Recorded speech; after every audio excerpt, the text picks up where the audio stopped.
which I had a very lengthy discussion with him on these matters, and on the beneficial ownership and the likes.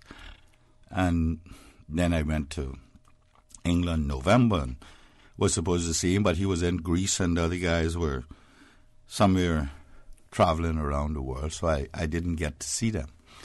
But I am in the process of writing my friend Andrew a letter, and I should say publicly that he objected to the same-sex marriage going into the report, and he moved a motion to try and change the beneficial ownership, the public registry stuff. I'm writing him a letter, which I am inviting him to share with his colleagues. And I'm not pulling any punches in it, I can tell you that. Because as far back as 2012 in their white paper, what they're doing here is contrary to what they said in the white paper. And that's unfortunate. That's seriously unfortunate that we have members of Parliament who has no point of reference when it comes to the overseas territories. One of the things I said to Andrew when he was here last was that many of you guys don't even know that we supported the UK in the fight for the Falkland Wars, for the Falkland Islands. And he was taken aback. He didn't realize that. But we sent $1 million up to the Falklands, up to England to fight that war.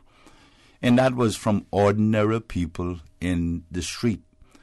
Now, whilst they mentioned the loyalties that the overseas territories have to the Crown, there comes a point that loyalty gets eroded when you constantly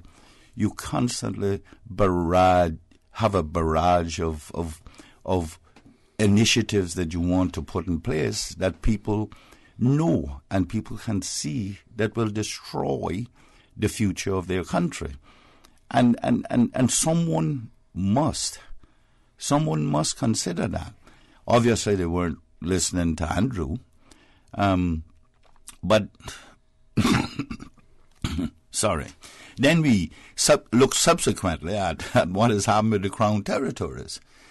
Crown dependencies. Crown dependencies. I said on the floor there earlier when we were in the last meeting that the best news I'd heard in a long time about those the beneficial ownership and the help me, Chris, the more recent one that they were forcing us to do, the EU. The economic substance? Economic substance, yes. Was that they were planning on putting America on the list.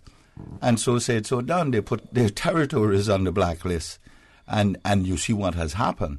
All 28 countries objected to that, rejected it. Even Saudi Arabia. Even Saudi Arabia. Saudi Arabia, yeah. But you know what they'll do, and I believe that maybe we should have been a little more resistant with them as well.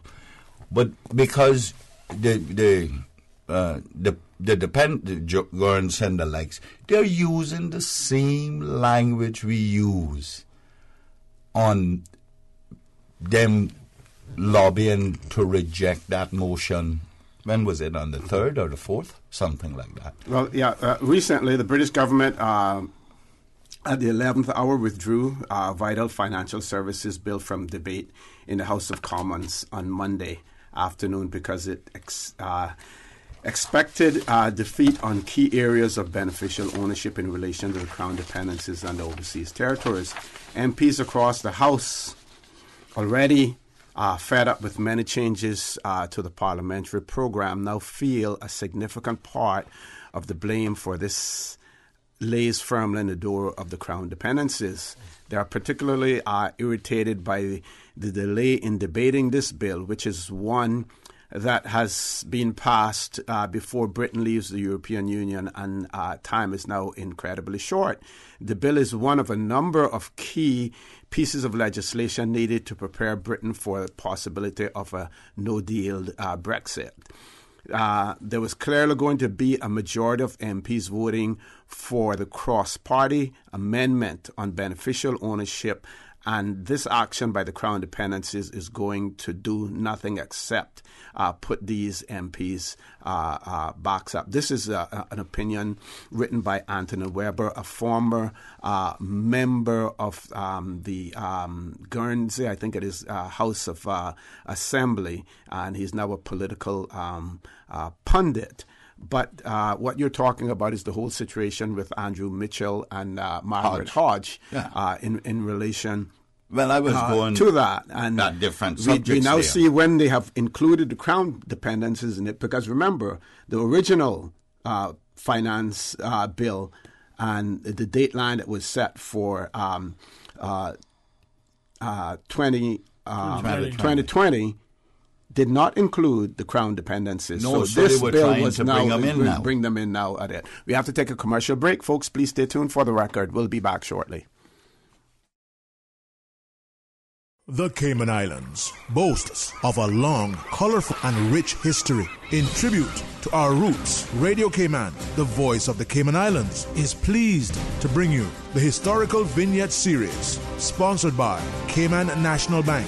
Visit Cayman National Bank today for all of your financial needs. The Cayman Islands, he hath founded it upon the seas.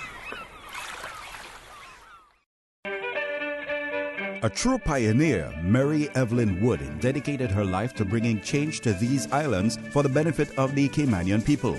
She was born to Charles and Julietta Wood and was the youngest daughter in a family of 6. Miss Evie, as she was known, was the first woman ever elected to the Cayman Islands legislature and was also the first to serve on a jury. In her early 20s, she started a small school in her father's home, serving as its sole teacher. Several years later, after receiving training as a practical nurse, she changed vocations, entering what was then known as private nursing. By 1957, an interest in women's rights led her to join hundreds of other women in signing the petition for female suffrage of that year, now commemorated as Heroes Square, Georgetown. After women won the right to vote in 1959, she joined Ormond Panton's National Democratic Party as treasurer and chair of the Bontown Committee. In 1962, she became that district's Legislative Assembly representative. Her unstinting service to the community was recognized in 1965 when she received the Cayman Islands Certificate and Badge of Honor. Radio Cayman's historical facts vignettes are proudly brought to you by Cayman National, with branches on all 3 Cayman Islands. Visit Cayman National Bank today for all of your financial needs.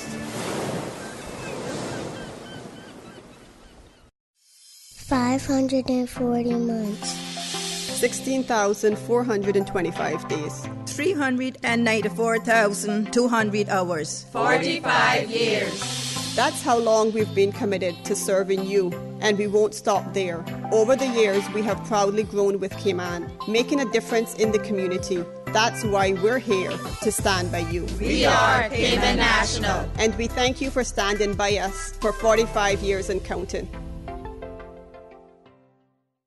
Each year, Rotary Central recognizes someone in our community who has and does exemplify outstanding professional achievement while maintaining very high ethical standards and exceptional customer service. The nominee embodies the spirit and guiding principles of the Rotary 4-Way Test. Is it the truth? Is it fair to all concerned? Will it build goodwill and better friendships? Will it be beneficial to all concerned? The annual 2019 Rotary Central Vocation Service Award goes to hardworking, first responder, compassionate, unreservedly kind, and resourceful.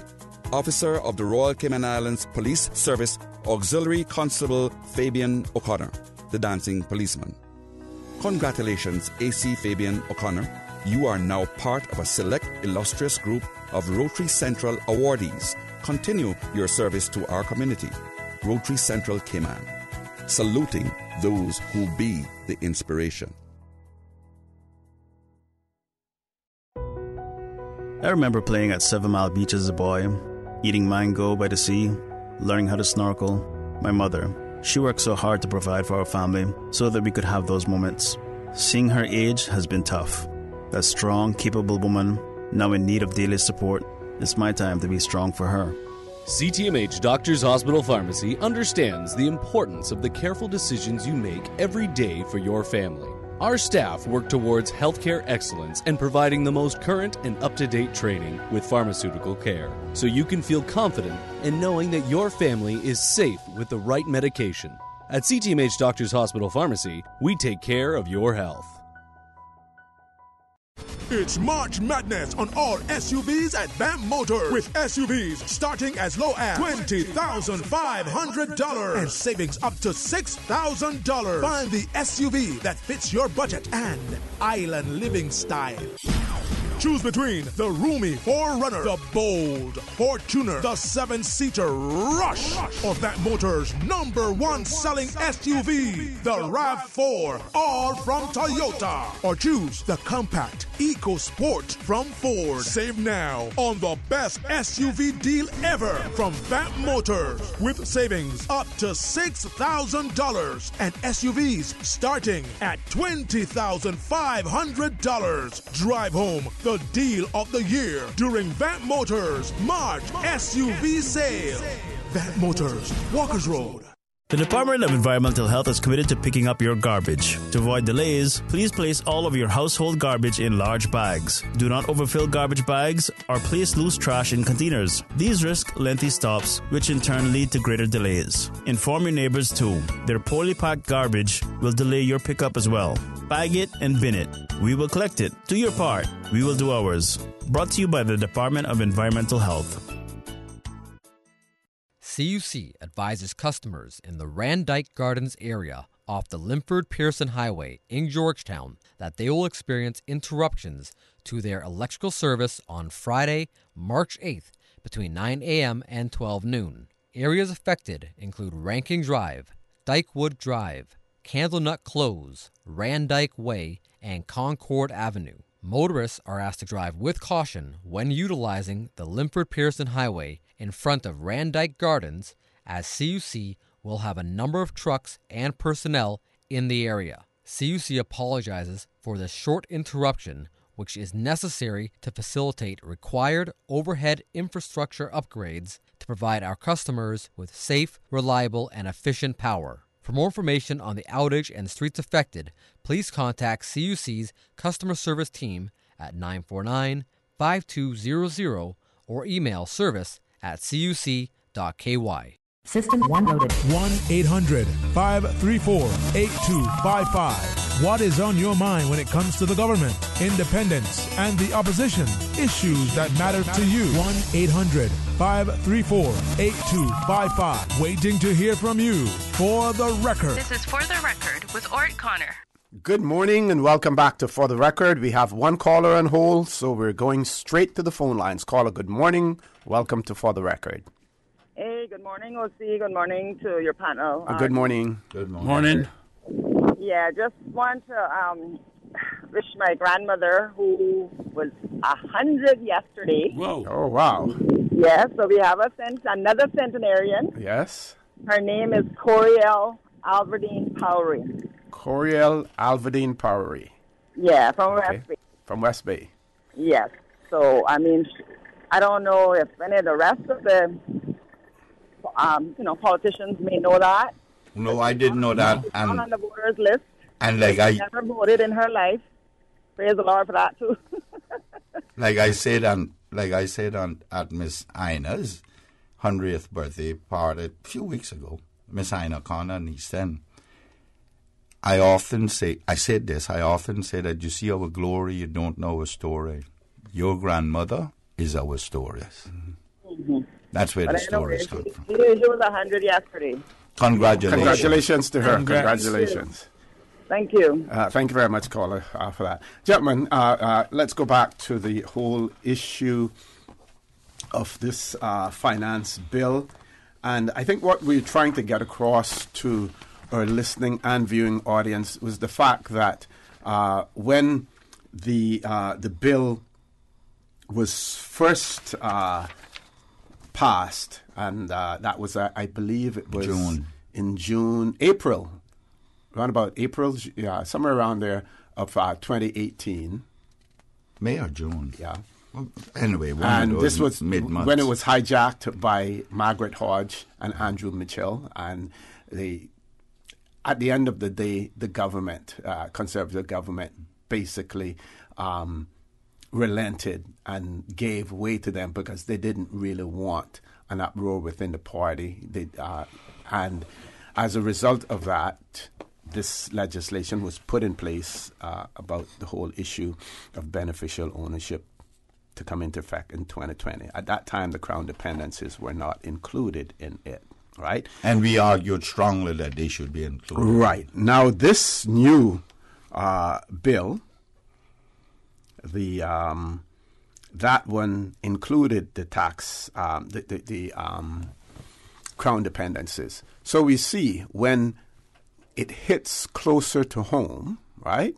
Kith and kin, cousins, brothers, and sisters, that you get a completely different reaction to it. So in this particular case, they have not, they have withdrawn the bill at this point in time, trying to resolve the whole issue. Now, the same argument that we in overseas territories used, the Crown dependencies are using as well. They talk about the constitutional relationship that they have, the fact that it is local legislation which has been devolved to them, and it is an overreach by the UK Parliament to legislate for them. So all of those same arguments are coming into play.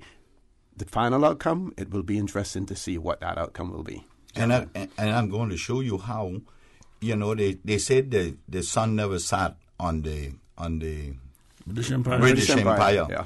I'm going to show you in a little bit, I'm going to show you how fast it is setting. It is soon going out of sight on the British Empire. They have destroyed their own empire, as they like to call it, and they have enough mess with Brexit right now. They don't know how to deal with that. But then when we get to that report from FACOC, I'm going to show you that they have no jurisdiction over telling us to implement things like same-sex marriage, because they talk about us being family. They talk about the overseas territories. We are thousands of miles away. It takes 10 hours to get here. Northern Ireland, it takes less than 1 hour. And they can't get Northern Ireland to put it in place. But over the miles, they can dictate that we must. Gentlemen, let's be honest here now. I mean, I'm going to call it for what it is. A couple of weeks back, you had, I think it was 7 or 8 MPs from the Labour Party who went independent because of the anti-Semitism within the Labour Party. You look at what happened with the Windrush generation under the Conservative Party. Listen, we're the former slave colonies. Look at the makeup of the overseas territories and look at the makeup of the Crown dependencies. Yeah. Mm-hmm. And if we honestly believe that they're going to treat, as you said, their own kin and their cousins the same way in which they're treating the former slave colonies, we're sadly mistaken. The quicker we realize that we're dealing with some elements of racism within the mother country, precisely. And you see it, I mean, look how they're doing the new princess they have up there now. That even the Buckingham Palace have to step in now, in terms of the fact that the mother is a black woman. Look at how she's being treated. Let us not kid ourselves in terms of who it is that we're dealing with. And I'm going to say something too, when you consider the history of the United Kingdom and what it has done, I mean, I was surprised when they voted for Brexit. What about the 8 million they kill up? They just... Yeah, I mean... Sorry, I have to interrupt there. We have to go to our headline news at 9 o'clock. 8 o'clock. 8 o'clock news, sorry. 8 o'clock news headline is at 9 o'clock, sorry. 8 o'clock news. It'll run for 10 minutes only, and we will be back with For the Record as soon as the news is over. So please stay tuned. Sorry. That's what they get.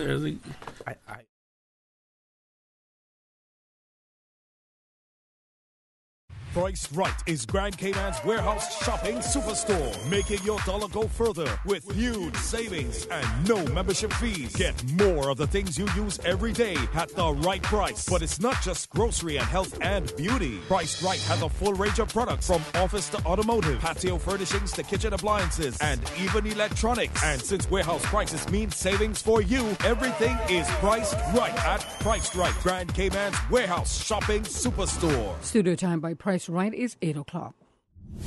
The voice of the Cayman Islands. 89.9 FM in Grand Cayman and 93.9 FM in Cayman Brac and Little Cayman. Silver wings shining in the sunlight. Radio Cayman. Access. Information. Your community. News and information. Radio Cayman is your choice, your voice for today's biggest news. Radio Cayman.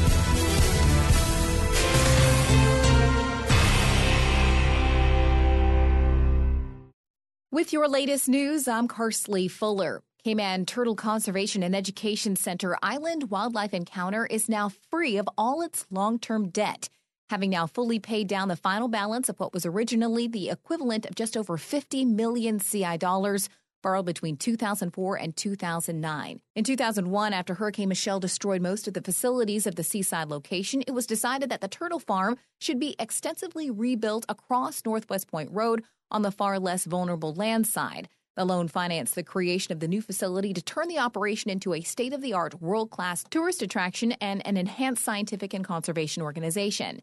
Since that time, government has supported the facility by making regular equity injection payments every quarter to repay the debt as well as help with operating costs. This is indeed a significant milestone. It's been achieved by the ongoing support of the Cayman Islands government through all these years, especially the Ministry of Tourism.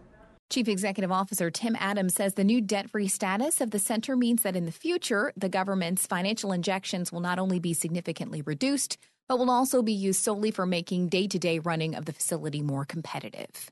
The royal visit is just a few weeks away, and planning is in full swing. Radio Cayman's April Cummings has more. The Prince of Wales and Duchess of Cornwall are only expected to be in Cayman for about 26 hours, but the agenda certainly is a packed one, starting with the arrival at Owen Roberts International Airport on Wednesday, March 27th. Their Royal Highnesses will officially open the new airport, and then Prince Charles will meet with the Premier and the Governor. On Thursday, the Duchess of Cornwall visits Jasmine Villa and Estella's Place, while the Prince heads to Cayman Brac and Little Cayman, opening a new pool in the Brac and attending a conservation event with the Central Caribbean Marine Institute in Little Cayman. The Duchess of Cornwall will visit Georgetown Primary School in the afternoon, while the Prince of Wales returns to Grand Cayman for the opening of the new Children's Garden and checks in on the Blue Iguana Conservation Project at the Queen Elizabeth II Botanic Park. The trip culminates with a reception and cultural celebration at Pedro St. James for the investiture ceremony for Deputy Governor the Honourable Franz Manderson as he becomes a member of the British Empire.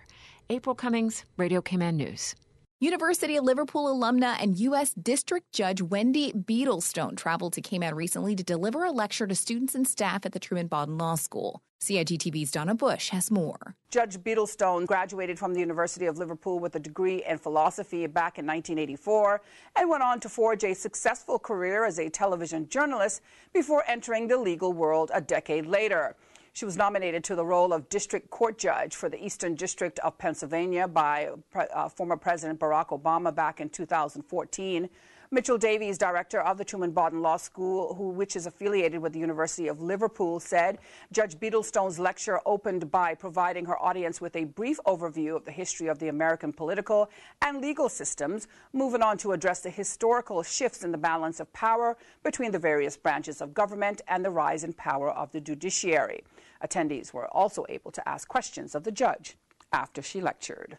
The Cayman Islands Crisis Center is hoping you'll help them raise awareness and funds at their 4th annual Walk in Her Shoes event today at 5 p.m. at Cayman Bay in celebration of International Women's Day. Speaking on Radio Cayman's Talk Today, Crisis Center member Maharla Moore told listeners demand for their safe shelter services have seen a marked increase lately, and the Royal Cayman Islands Police Service has recently shared some startling statistics with them. In 2017, they had 990 domestic violence reported, and in 2018, it was 2,218. will say that this increase is an increase in awareness. It's an increase in understanding the services that are available. It's an increase due to the Me Too movement. But we're happy that the people who are requiring the services are accessing them. We don't think that it's necessarily an increase in the number of cases, although we couldn't say. Again, today's event is at 5 p.m. at Cayman Bay.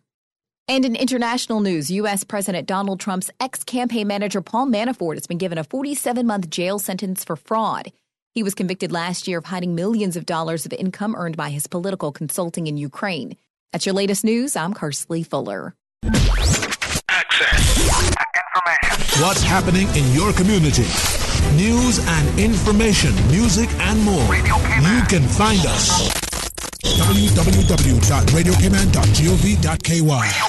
Like us on Facebook and follow us on Twitter. Radio Cayman is your choice, your voice for today's biggest news. Radio Cayman.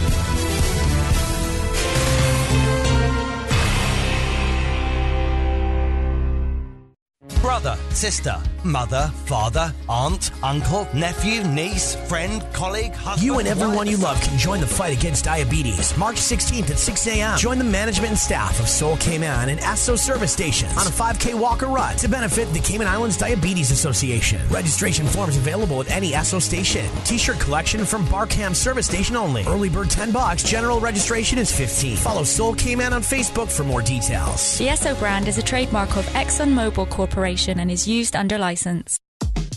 From happy beginnings to happy ever after. BritK protects your lifestyle with the best insurance cover at the best possible price. Health insurance with far-reaching benefits. 95% of claims settled in 5 days. Low-cost life insurance. And investments. Security in retirement. With a custodian pension plan. For happy beginnings and a happy ever after. Visit BritK.ky or call 949-8699. BritK, where people come first. At Kirk's Home Center, we can make your life much better. We got it all together.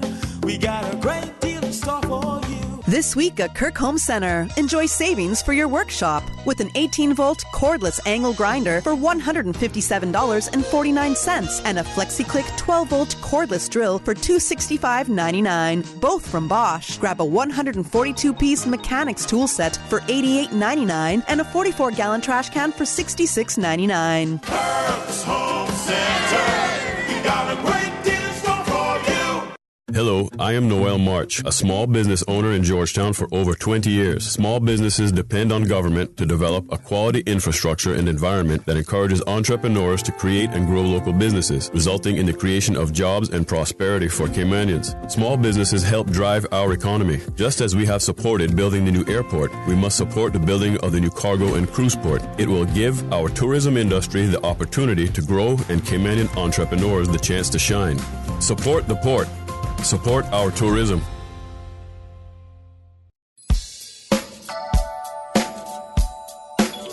Good morning. Time now for the latest weather report. Current temperature is 82 degrees. Relative humidity is 91%. Barometric pressure 30.02 inches and rising. Wind is out of the northeast at 15 knots. Overnight low temperature was 77 degrees. Synopsis indicate fresh winds and rough seas will begin to subside from this evening as the associated high-pressure system weakens over the western Atlantic Ocean. Radar images show scattered showers in and around the Cayman area, which are moving towards the southwest. Now the forecast for the Cayman Islands for today, calling for partly cloudy to cloudy skies with a 40% chance of showers. Temperatures will be in the mid-80s. Your winds will be east to northeast at 15 to 20 knots. Seas will be rough with wave heights of 4 to 6 feet. Small craft should exercise caution over open water for today and tonight as well. And the forecast for tonight calling for partly cloudy skies with a 30% chance of showers and temperatures falling to the mid-70s. Your winds will be east to northeast at 10 to 15 knots. And seas will be rough with wave heights of 4 to 6 feet. Low tide will be this morning at 10:14, high tide this afternoon at 2:53, and a low tide again tonight at 9:30. The sun will set this evening at 6:32 and will rise tomorrow morning at 6:39. And the outlook is calling for fair skies with light to moderate easterly winds and seas from tomorrow morning.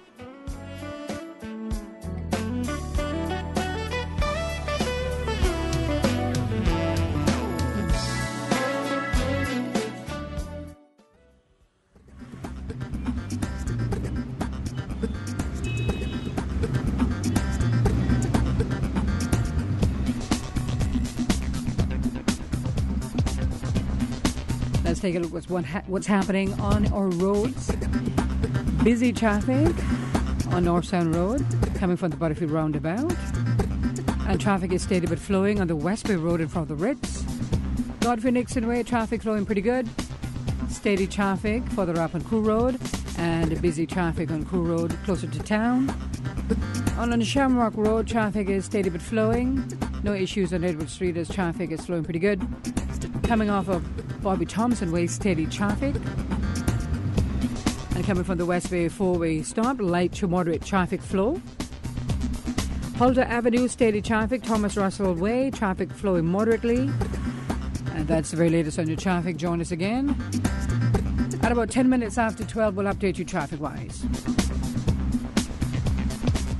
Save time, don't stand in line. You can apply for or renew your trade and business license online 24 hours a day, 7 days a week. Just visit dci.gov.ky and click on the trade and business online application link. Now, you don't need to stand in line, take time out of your busy schedule or try to find parking. You can apply for your trade and business license online. Visit dci.gov.ky today and save time for running your business. For the record, with Orrett Connor. Initiating system. For information that matter. For the record, with Orrett Connor. Continues right now on Radio Cayman. Good morning and welcome back to For the Record. It is my pleasure to have in the studio with me this morning none other than MLA Mr. V.Arden McLean and MLA Mr. Christopher Saunders. And we're discussing a gamut of issues this morning, a variety of issues that we're discussing. One of our listeners has reported that we're not streaming this morning, that they can get Breeze, but they can't get 89.9. For those of you who have the ability then to go on to YouTube, you can follow us on YouTube if you subscribe to Radio Cayman live stream, and we apologize for that as well. We will hopefully have that rectified soon. And when I spoke to my friend in New York, I also advised him during the week that whenever we're not streaming, that he can go to YouTube as well. So he's going to have that all downloaded for himself and be able to follow us there also. Gentlemen, I think Mr. McLean got a little prompt from someone, and they wanted us to talk a little bit more about International Women's Day, honoring Women's Month in the Cayman Islands, and women in the Cayman Islands who have made significant contributions to Cayman's prosperity, Cayman's success. And I guess to start there, we have to start women who have made contribution. All women have made big contribution. Yes, that's what I was going to say. We start from way back when. I remember women were because of circumstances forced to be both mothers and fathers. Well, that's what my mother was, and then when I went to see my mother was my banker. So, and were it not for her, I wouldn't be able to go to engineering school. And women have played an integral part of this society and building it. And like I said to that lady, we're glorious in what we have achieved, but it came directly from those women folk in this country. I mean, let's look at Miss Georgette. Miss Georgette is one of living proof that women, when they stand up, get things done. She was one of those women who signed the petition for women adult suffrage, and then parliaments throughout the world, we have CPA. We have made commitments to try and increase the amount of women in politics, and I think the bar is we set 30% to try and get 1/3 anyway of Parliament. America just did a pretty good job with it. The problem is women don't want to come out, and Chris has always said that women wiser than that. They don't come out because they don't want to get into this foolishness called politics. I would like to see more women get involved. I believe that it brings a whole new, different perspective to politics. It makes, I think, the Parliament building kinder and gentler. Because the acrimony, the cross acrimony in there is not something to be laughed at, But that's why there are no qualifications to go into Parliament. It is who can get out there and get elected, and it's about advocacy. And if you feel strongly about something, that's what you do. You advocate on that. On its behalf. But women have played a vital role in our society and the world, really. I mean, when you look at it, by and large, women have been the forgotten heroes of the development of this world. And I think that the fact that United Nations has declared an International Day for Women, just like they have for fathers, it was to bring them up to scratch and recognize them much more. Well, on Monday, sorry, Chris. No, I can tell you, I mean, I come from a family that is dominated by women. I mean, my own family unit, we grew up with 7 of us, and I had 4 sisters with just my mother and me and my dad, you know what I mean? So I can tell you, we strictly are, we call it indoctrination on the woman power, and I can tell you some of the best advice, some of the best guidance that I've gotten has come from women. Women see a perspective that men, sometimes we take men ego out, because men come with a lot of egos and a lot of different stuff. Most of the people I actually speak to that makes sense is actually a woman.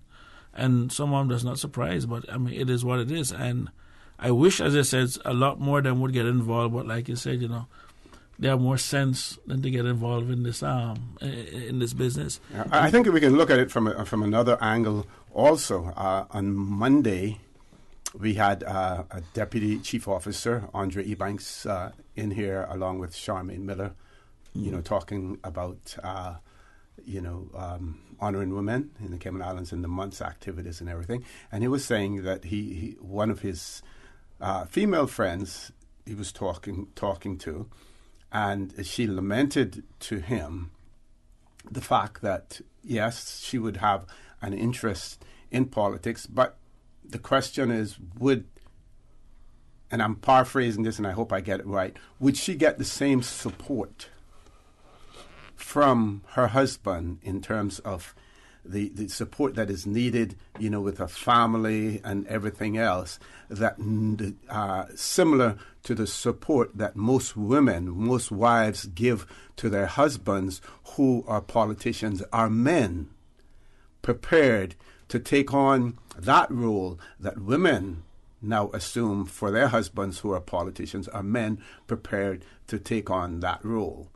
Well, what I would say to that lady, and I hope she's listening, that every time I go to the CPA Commonwealth Parliamentary Association celebrations in England, I see the head of state walk in with her husband half a step behind.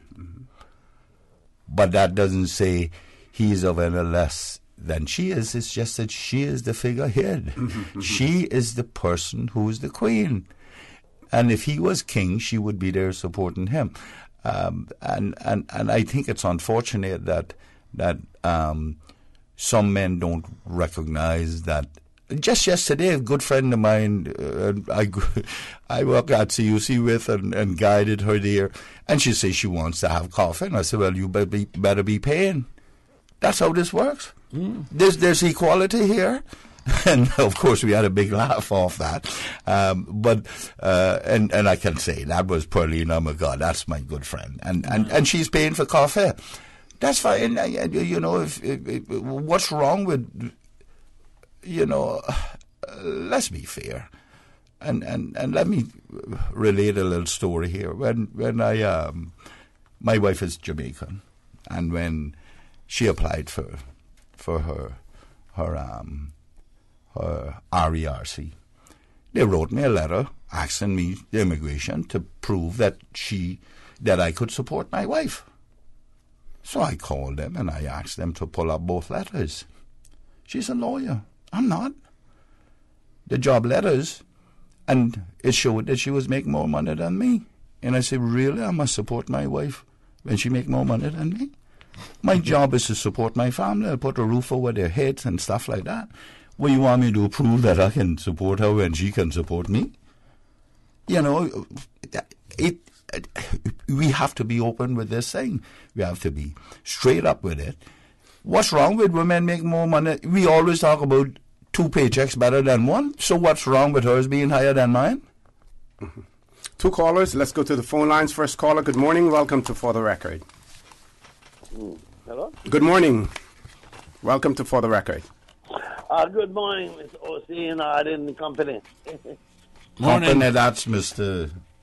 Chris Saunders. Chris Saunders. Chris Saunders. I'm Clyde Christian. Before I realized it was International Day of the Women, I was thinking about calling in about another woman, and when you're talking about not woman, lady, but one of the most respected ladies we had in Cayman is our second national hero, the Sybil McLaughlin. Mm-hmm. I remember when she ran for election and she lost, but when she was elected Speaker of the House, I saw why God decreed that she was too good to be a politician. And Zadie, you know, the House at that time, they were always bickering. But when Miss Sybil got up and said, gentlemen, everybody quietly sit down, right? There was a high respect for her. And I always wonder how her started done up there with Mr. Jim Borden.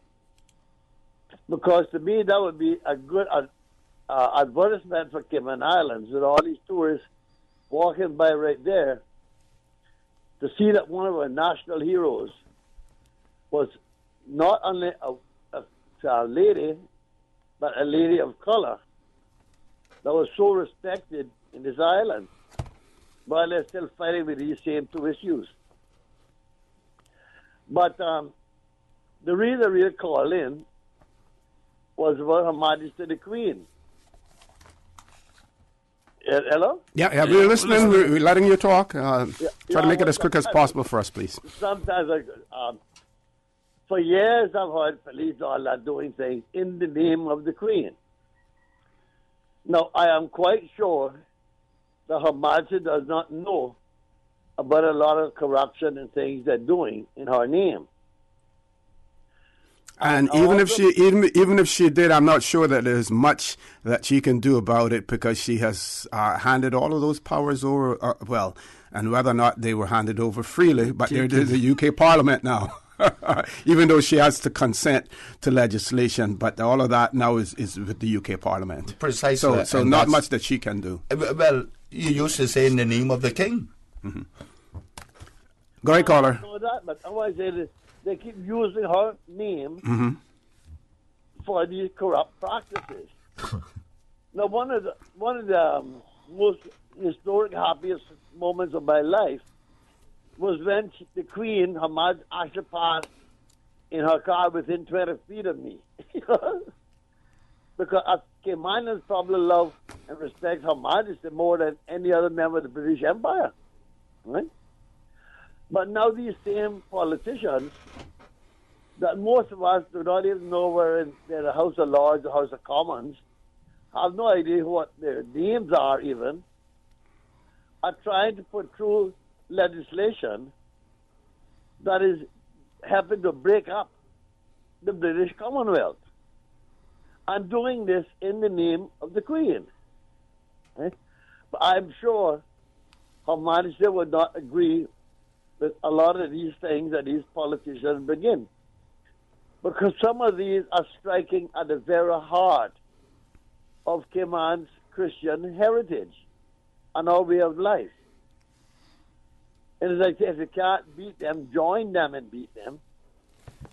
they're not only trying to impose laws on us that are contrary to our beliefs, our religious beliefs that we have for hundreds of years, that many Caymanians have fought and died in the wars for, but telling us, we do it this way, now you got to do it, no matter if it's against your religion or way of life. And a lot of this is being sponsored by this new movement of civil rights, they call it gay movement, queers, right? You would notice throughout the Caller, I'm going to ask you to wrap it up. You're sort of like leading us too far along. Make your point real quickly. Yeah, it's all to do. It's the day of the lady. How they're misusing the Queen's name. Mm-hmm. Now trying to impose on the caller, bullying us into doing things like change our civil or beliefs, change our constitution, simply because they feel we should do it. Okay, caller, I'm going to ask you to leave us there. We're going to try to accommodate one more caller before we go to the break. Next caller, good morning. Welcome to For the Record. Good morning, O.C. How are you doing? Morning. How are you? I'm good. And good morning to your panel, Mr. McLean and Mr. Saunders there. Morning. Yeah. Listen, I heard O.C. and he in a group on there on Monday talking about, I shouldn't say O.C. on there talking about it, but, you know, he had the panel on there talking about, and I heard mention of fireworks not being at the agriculture fair on Wednesday because it's too expensive. I don't think anything should be too expensive for the people of the Cayman Islands, especially an event, native, indigenous event like the agriculture show where we all grew up going to. That's the oldest, I think, event that is Caymanian. So nothing should be too expensive when we can, especially when we can find, like Mr. McLean mentioned this morning, $1 million to send to England to kill Argentina people, and we can sponsor cash or otherwise cash or kind for other events that are not Caymanian, and then we can send $250,000 to my good friend McLean, Fred up there in the Eastern Caribbean and all them kind of thing. Is that how much we sent? Was it? Half $500,000. Half a million. Half a million? Yeah. Boy, that's plenty of money. Yeah, but and I wasn't charging that much for fireworks. Remember now when UDP was there, they chartered the plane. They used Cayman Airways going to St. Lucia too. So it was. But it was only $50,000 that they gave St. Lucia. Plus material. 50,000. Thanks for that, O.C. Thanks for that. And but we did have fireworks on Wednesday night, didn't we? Yo, geez, O.C., how you know that? I live not too far away from there. Fireworks, O.C., they had fireworks, and guess what? They never had to pay $1 for it. You're kidding. They never had to pay $1. Wow. If they ask me, if they send me any money, I can send it back. You're going to get an honorary doctorate for that now, or what? Well, you know, Renard, he's been trying to get that now forever. Now, yes. If I get one then before him. You're going to give it to him then. And another thing, I'll see now that I'm on, concerning the import of those domestic cars that coming out of Japan. I just want to know if we know about where the cars are coming from, the level of radiation that are coming in those cars. Do you know Jamaica have purchased some sort of apparatus to measure the amount of radiation, and they have banned those cars and stuff? We need to be careful with that. I mean, women breasts dropping off, men penis getting smaller. Oh gosh, no. Yeah, that was. No. So we need to check this thing out with all this radiation coming in these cars from Japan. Yeah, and I believe that Jamaica now has a pre-inspection program that they have certified inspectors over there that those vehicles have to be inspected before they leave to go to Jamaica as well. But O.C., you will recall what happened. Is it that I came before my time or what?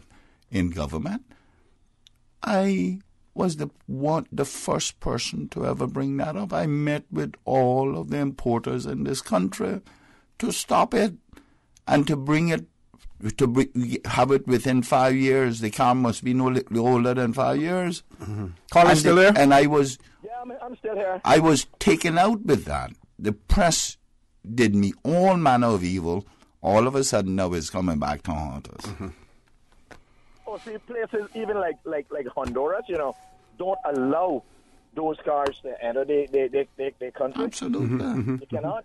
And we being such a sophisticated, high standard of living Caribbean island that we like to get on the radio and brag and boast about, and we allow a little $3,500 car. Yeah, we're definitely creating a problem for ourselves down the future. But the bigger problem is that people are here on work permit and buying cars in Japan and putting them on the side of the road here for sale. Mm-hmm.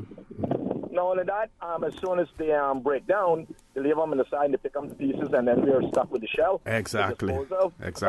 Caller, I'm going to ask you to leave us there. We have to go to a commercial break. Folks, please stay tuned for the record. We'll be back shortly. It is amazing to see my daughter grow up and make a difference in the world, but it is also completely terrifying to worry about her when she goes out with her friends. It is my job as a father to make sure she makes smart decisions and is safe as a young woman. So, when my daughter needs quality care, I take her to CTMH Doctors Hospital Pharmacy. CTMH Doctors Hospital Pharmacy understands the importance of the careful decisions you make every day for your family. Our staff work towards healthcare excellence and providing the most current and up-to-date training with pharmaceutical care, so you can feel confident in knowing that your family is safe with the right medication. At CTMH Doctors Hospital Pharmacy, we take care of your health. At Seaboard Marine, customers often ask us questions about their shipments. Hi, I'm thinking of buying a car from the States.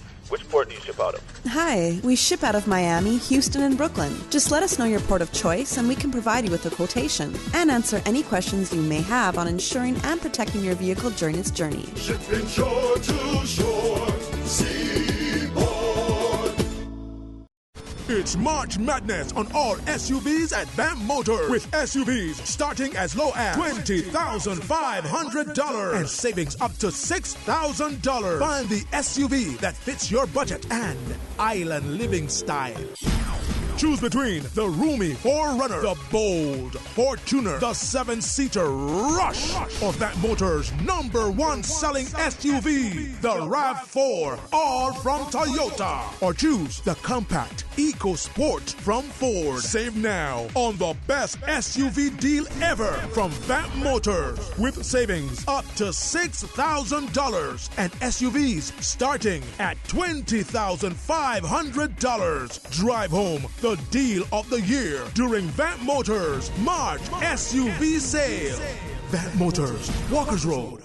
March is Honouring Women Month. Hashtag Balance for Better. Support the Family Resource Centre's annual Colour Me Purple 5K fun walk run event and make a difference. Register now. Adults pay only $25 for entry at T-shirt and bib. The Colour Me Purple 5K walk run takes place on Sunday, March 17th, 7 Mile Beach at 6:30 a.m. Book now via CaymanActive.com or stop by the Family Resource Centre's temporary location on the 3rd floor of the Old Walkers building on Mary Street today. Support Honouring Women Month. Walk or run for an equal chance for all.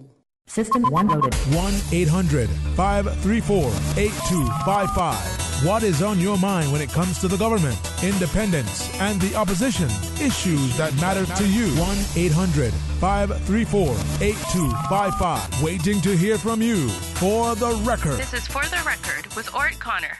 Good morning and welcome back to For the Record. You just heard an ad there in terms of one way that you can support honoring Women's Month in the Cayman Islands. Just a little bit of trivia here in relation to International Women's Day. The United Nations began celebrating International Women's Day in the year 1975. In 1977, the United Nations General Assembly invited member states to proclaim March 8th as the UN Day for Women's Rights and World Peace.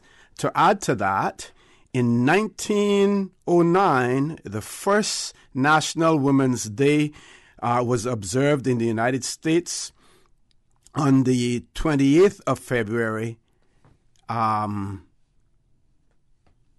then on the 28th of February, 1913 to 1914, International Women's Day also became a mechanism for protesting World War I.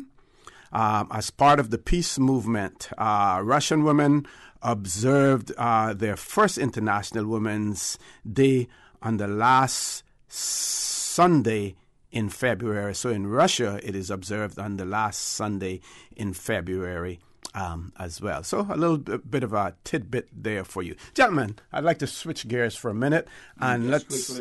Sure, go right ahead. No, I just wanted to say concerning the cars. I mean, we have a motion coming up in the next LA to deal with it. I mean, it is a problem for my constituents and others in the Eastern District with the amount of cars that we have on the road. I mean, equally so, we do recognize that there's a lot that needs to be done with regards to having a reliable public transport system. But nonetheless, we can't keep importing the amount of cars that we have because we don't have enough roads to keep up with it. So that's one of the things that we will be dealing with in the next election. The next sitting earlier, and I will ask everyone listening to call the MLAs and ask them to support the motion that we're actually bringing to deal with this issue. And NOC, just to say, right, on this thing about on women, honoring women, I think I should recognize the older women in East End, because we all had our adolescent years, and I was no different than anyone else. My father wasn't here. My mother was the only one, and she had a network in the community. People like Miss Carmen, Marble, Miss Diana, Miss Beryl, my Aunt Nadine, Aunt Joyce, name it. They were all there. And once we got out of hand, we had that switch on us, tamarind or whatever, on us long before we got home. So I recognize and I attribute much of the success that my three brothers and I and my sisters achieved in life to the community of East End. And the community was less men than women, because the men were not in Cayman. So that is an invaluable contribution. I look at Vernicia, look at Miss Clark, that bless her soul, that passed the other day. I just went cars and peppers and little pea fish for Tidit. Tidit too. She turned 90 the other day. Where do you think she was on at least one evening of the week? Where do you think I was in 1972 when the electricity came on in East End? We were sitting out by the town hall and the old annex, which a lot of people wouldn't know, with Juanisha and Tidit and Miss Clark waiting to see the street light come on that evening as soon as it turned dark. There was no men around. There weren't any men around. And that, after I became a politician, I got elected. The people of East End took a chance on me. And people like Miss Carmen would call me and say, I'm proud of you. Because they know where we came from. They know they were part and parcel of that discipline. With all of us. With Ken Ross, with Donald, with all of us. They raised us. They raised us. And every success we had, they were proud of us as if we were their own children. Okay, one of our listeners has written and said to your panel, in regards to recognizing Women's Day, my thoughts and feelings on this are that each constituency of the island should do the choosing in each district, that island-wide women are recognized and not a few handpicked. Our politicians need to be given something to do in their constituency. So what this person is saying, that each constituency should choose, women within that constituency who should be recognized for their contributions, and it should be done constituency wide. Well, OC, if that person will reflect on 2003 when we had the quincentennial, a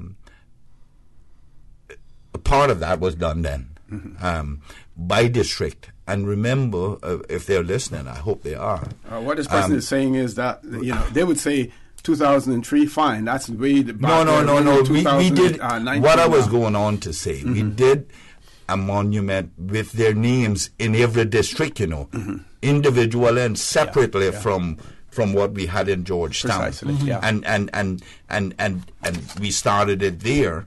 And yes, I would support us continuing that and expanding that and refreshing it if necessary. Okay, we're going to switch gears, gentlemen. We need to talk about the Foreign Affairs Committee's report. We have to talk about the document, Global Britain and the British Overseas Territories, resetting the relationship, because there is a lot that was discussed in those hearings, the written representations, as well as the oral representations that were made to the committee.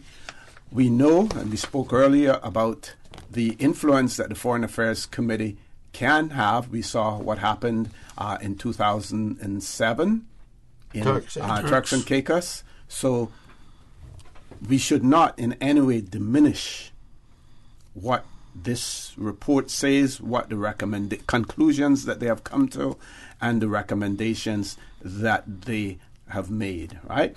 So if we start with some of the main points that were discussed. One had to do with the overseas territories and their relationship with the Foreign and Commonwealth Office. The other part had to do with the overseas territories and the UK Parliament. Another part had to do with UK funding for the overseas territories, and the real good one, points of friction between the UK and the overseas territories and the relationship. A lot of it between them, and that's the one, because that's the one that talks that heading. That is where it comes up about the whole issue of citizenship, belonger status, same-sex marriages, and stuff. That's the one that's going to hit us. And, there are those who have their views. Your good friend Andrew Rosendale, his whole thing about the overseas territories and the UK Parliament, and about representation in the UK Parliament. Those are issues that can be discussed, but they're not vital to our to our situation. Yes, yeah. And all like funding and all that. OC, there is very little that we need. The EU gave us a grant some time ago to do the Iguana Reserve, Parrot Reserve in East End. The last that I can remember that England gave us a grant was to build East End School in 1969. That really doesn't concern me that much. I can tell you one thing I'll add. If they leave us alone and make our own monies. I look at Hurricane Ivan, recent member when the Cayman Islands needed help. And the truth of the fact is, Haiti, one of the poorest countries in the Western Hemisphere, did more for us than the UK did. Let's be realistic. We don't need the UK for it. Number of fact, I'm not even going to say it. You say I have some callers? Yeah, we have one call, but what we're going to do is take the commercial break so we don't have to interrupt the call during the commercial break. So, caller, hang in there. We're going to take a quick commercial break. When we return, we will take your call. At Seaboard Marine, customers often ask us questions about their shipments. I have various items coming from different suppliers that I need to ship to Cayman. Do you offer consolidation? Yes. Seaboard Marine offers consolidation for full and less than container loads. We can hold your packages at our Miami warehouse until everything arrives and ship it all in one go. And we have the best rates to Grand Cayman. Visit seaboardmarine.com for more information. Shipping shore to shore. Each year, Rotary Central recognizes someone in our community who has and does exemplify outstanding professional achievement while maintaining very high ethical standards and exceptional customer service. The nominee embodies the spirit and guiding principles of the Rotary 4-Way test. Is it the truth Is it fair to all concerned? Will it build goodwill and better friendships? Will it be beneficial to all concerned? The annual 2019 Rotary Central Vocation Service Award goes to hard-working, first responder, compassionate, unreservedly kind and resourceful, Officer of the Royal Cayman Islands Police Service, Auxiliary Constable Fabian O'Connor, the dancing policeman. Congratulations, AC Fabian O'Connor. You are now part of a select illustrious group of Rotary Central awardees. Continue your service to our community. Rotary Central Cayman, saluting those who be the inspiration. If you would like to have clear and healthy skin, then ask the pharmacist at Healthcare Pharmacy in Grand Harbor about Proactive and X-Out skincare products. Get your best blemish-free skin ever with dermatologist-developed Proactive. X-Out is a revolutionary doctor-developed acne treatment designed just for teens. This one-step face cleanser works 3 ways to clear up acne. Ask the pharmacist at Healthcare Pharmacy in Grand Harbor for advice on Proactive and X-Out. Get the skin you've always wanted. Healthcare Pharmacy, Grand Harbor. For the record, with Orrett Connor. Initiating system. For information that matters. For the record, with Orrett Connor. Continues right now on Radio Cayman. Good morning and welcome back to For the Record. We're going straight to the phone lines. Caller, good morning. Welcome to For the Record. Good morning, gentlemen. Good morning. Good morning. How are you, Doc? Oh, I'm fine, and good morning to you. Yes. Morning. Morning. Saunders and Mr. McLean. Morning.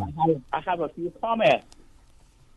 Number one, have you guys familiar with Hemingway and Desmond Morris? Yes. Desmond Morris writes the book, the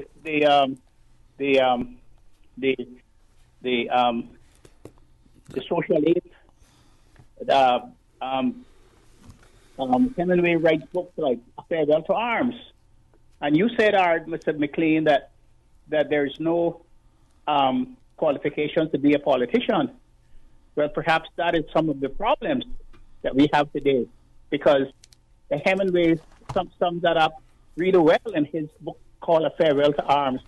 He talks about the price of ignorance, the price of ignorance of all these people who get into the political system and runs the country and then plunge the country into wars.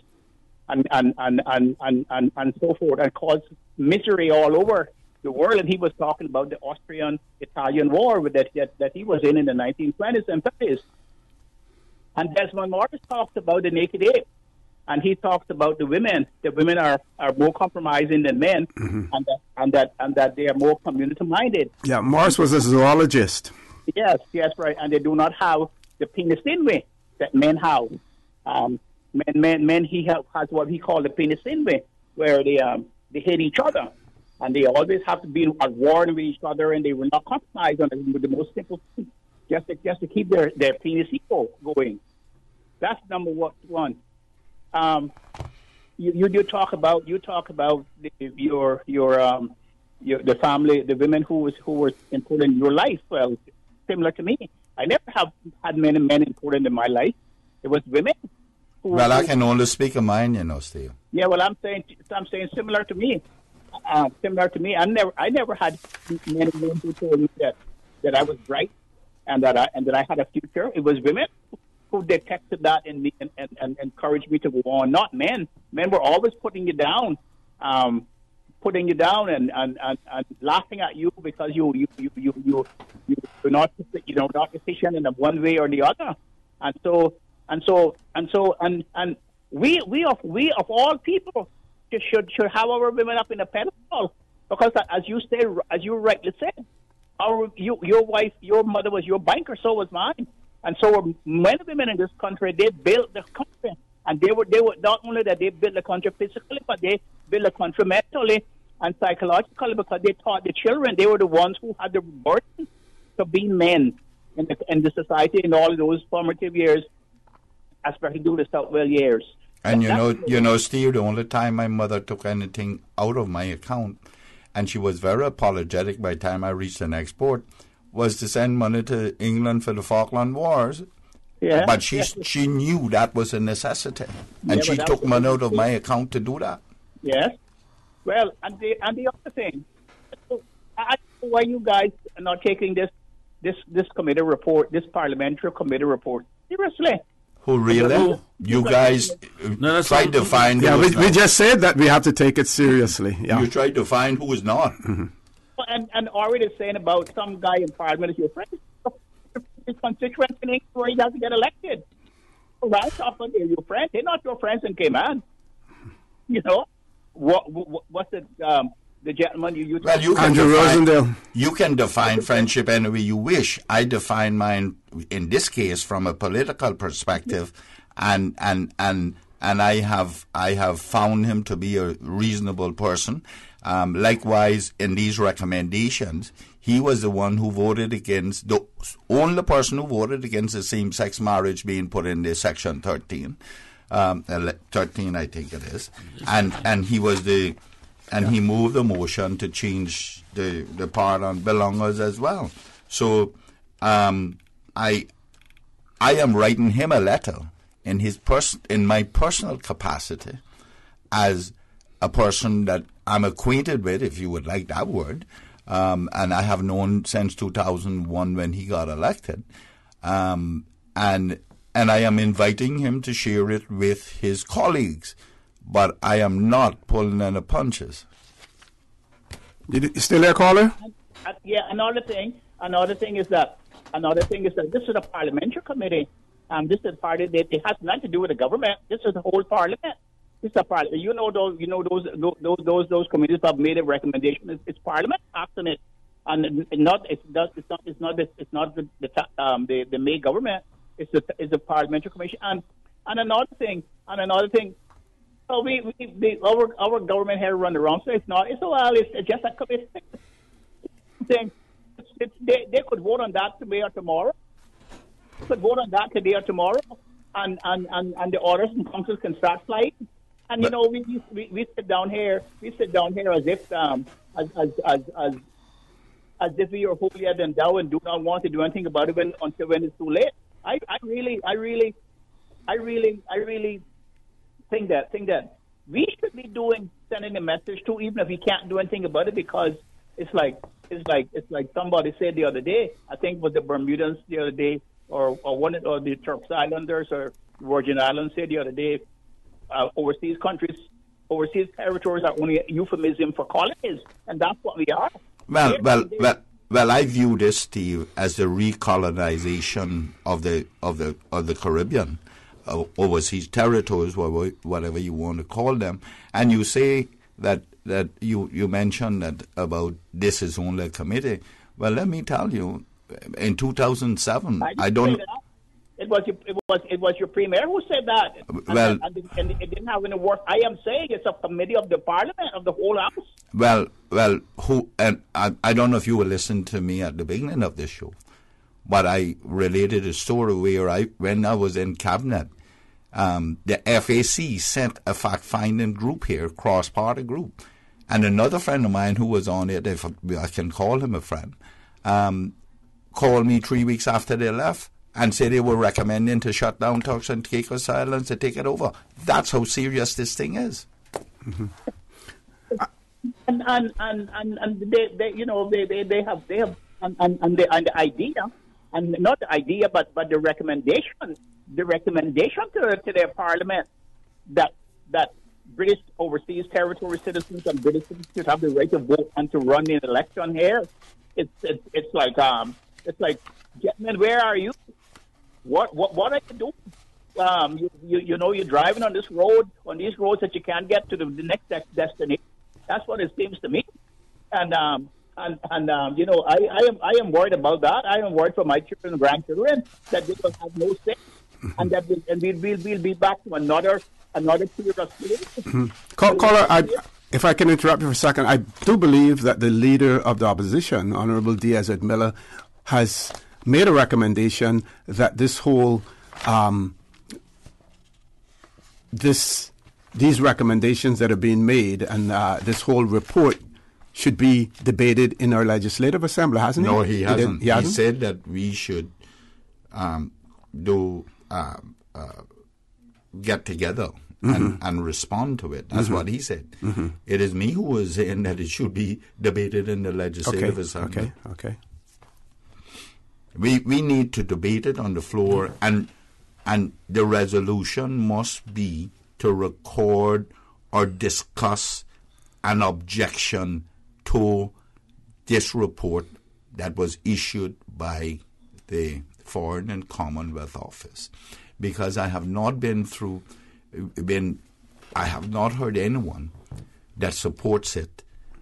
In particular, this thing about belongers. No one has ever supported that. That's like the tower that they've thrown out there now. No one is supporting that, and we got to deal with that too. That's egos of one individual in this country being satisfied by all of us.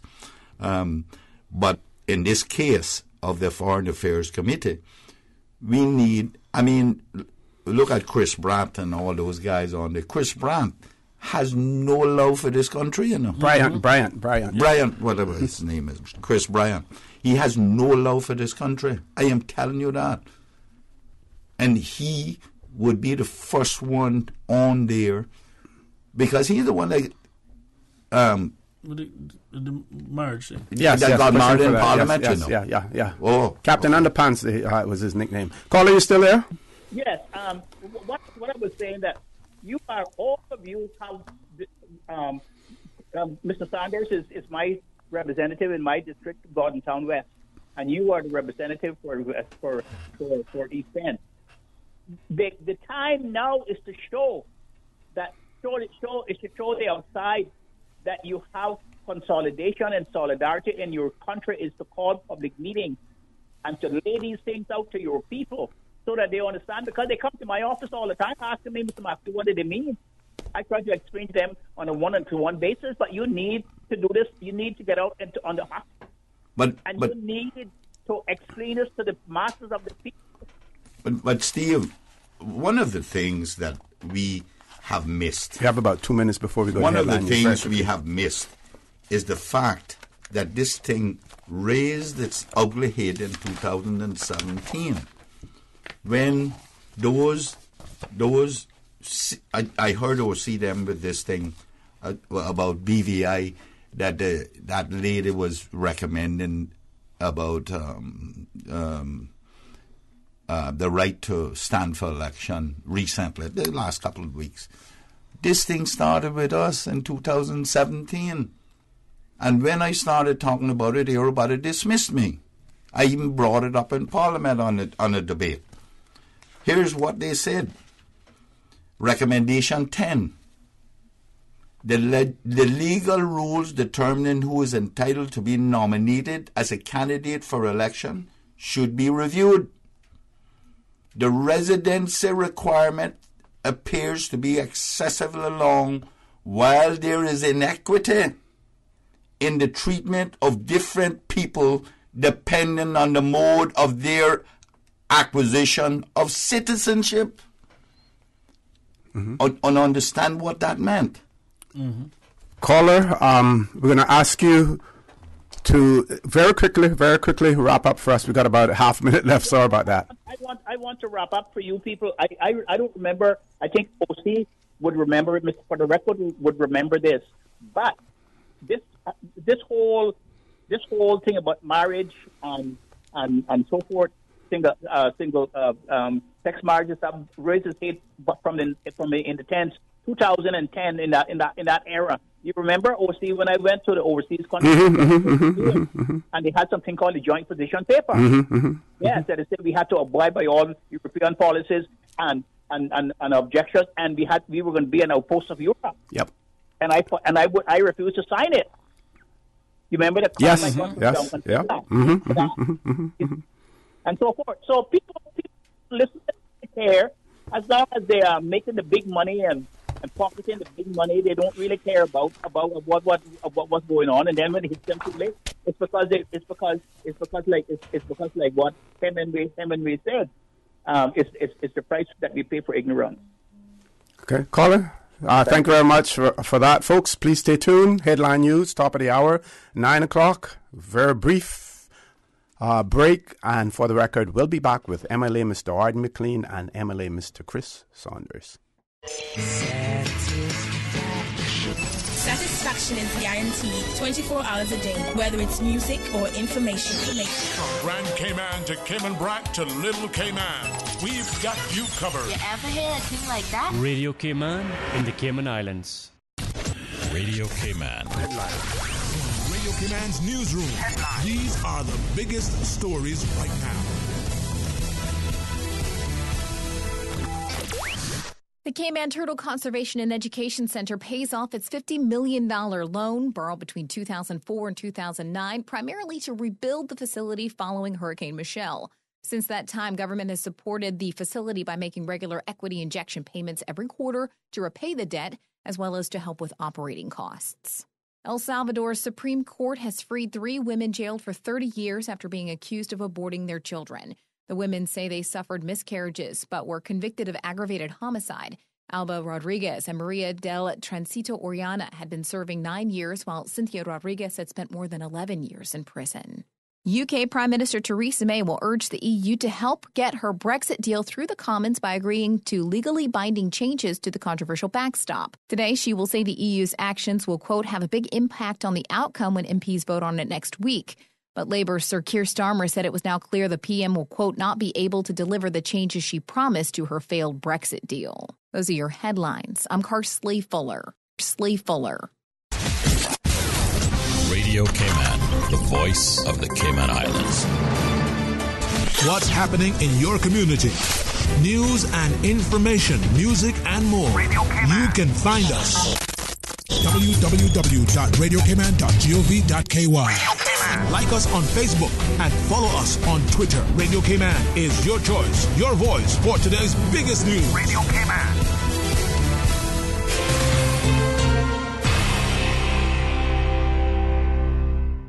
For the record, with Orrett Connor. Initiating system. For information that matter. For the record, with Orrett Connor.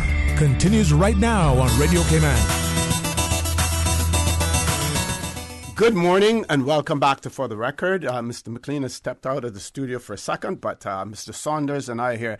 And, it's so funny. Well, they say great minds think alike. I'm not sure whether or not our minds are great, but here I am researching and reading Article 73 of the United Nations Charter.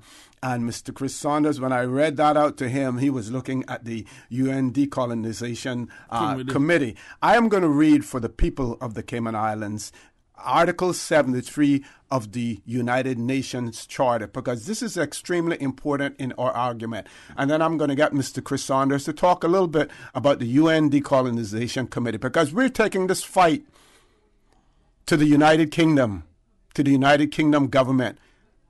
In a one-on-one fight, we're always going to lose when it comes to the United Kingdom government. They're bigger, they're stronger than us. They're the ones who are in control. So we're going to always lose that fight. But there's an ally that we have that we never, ever really resort to.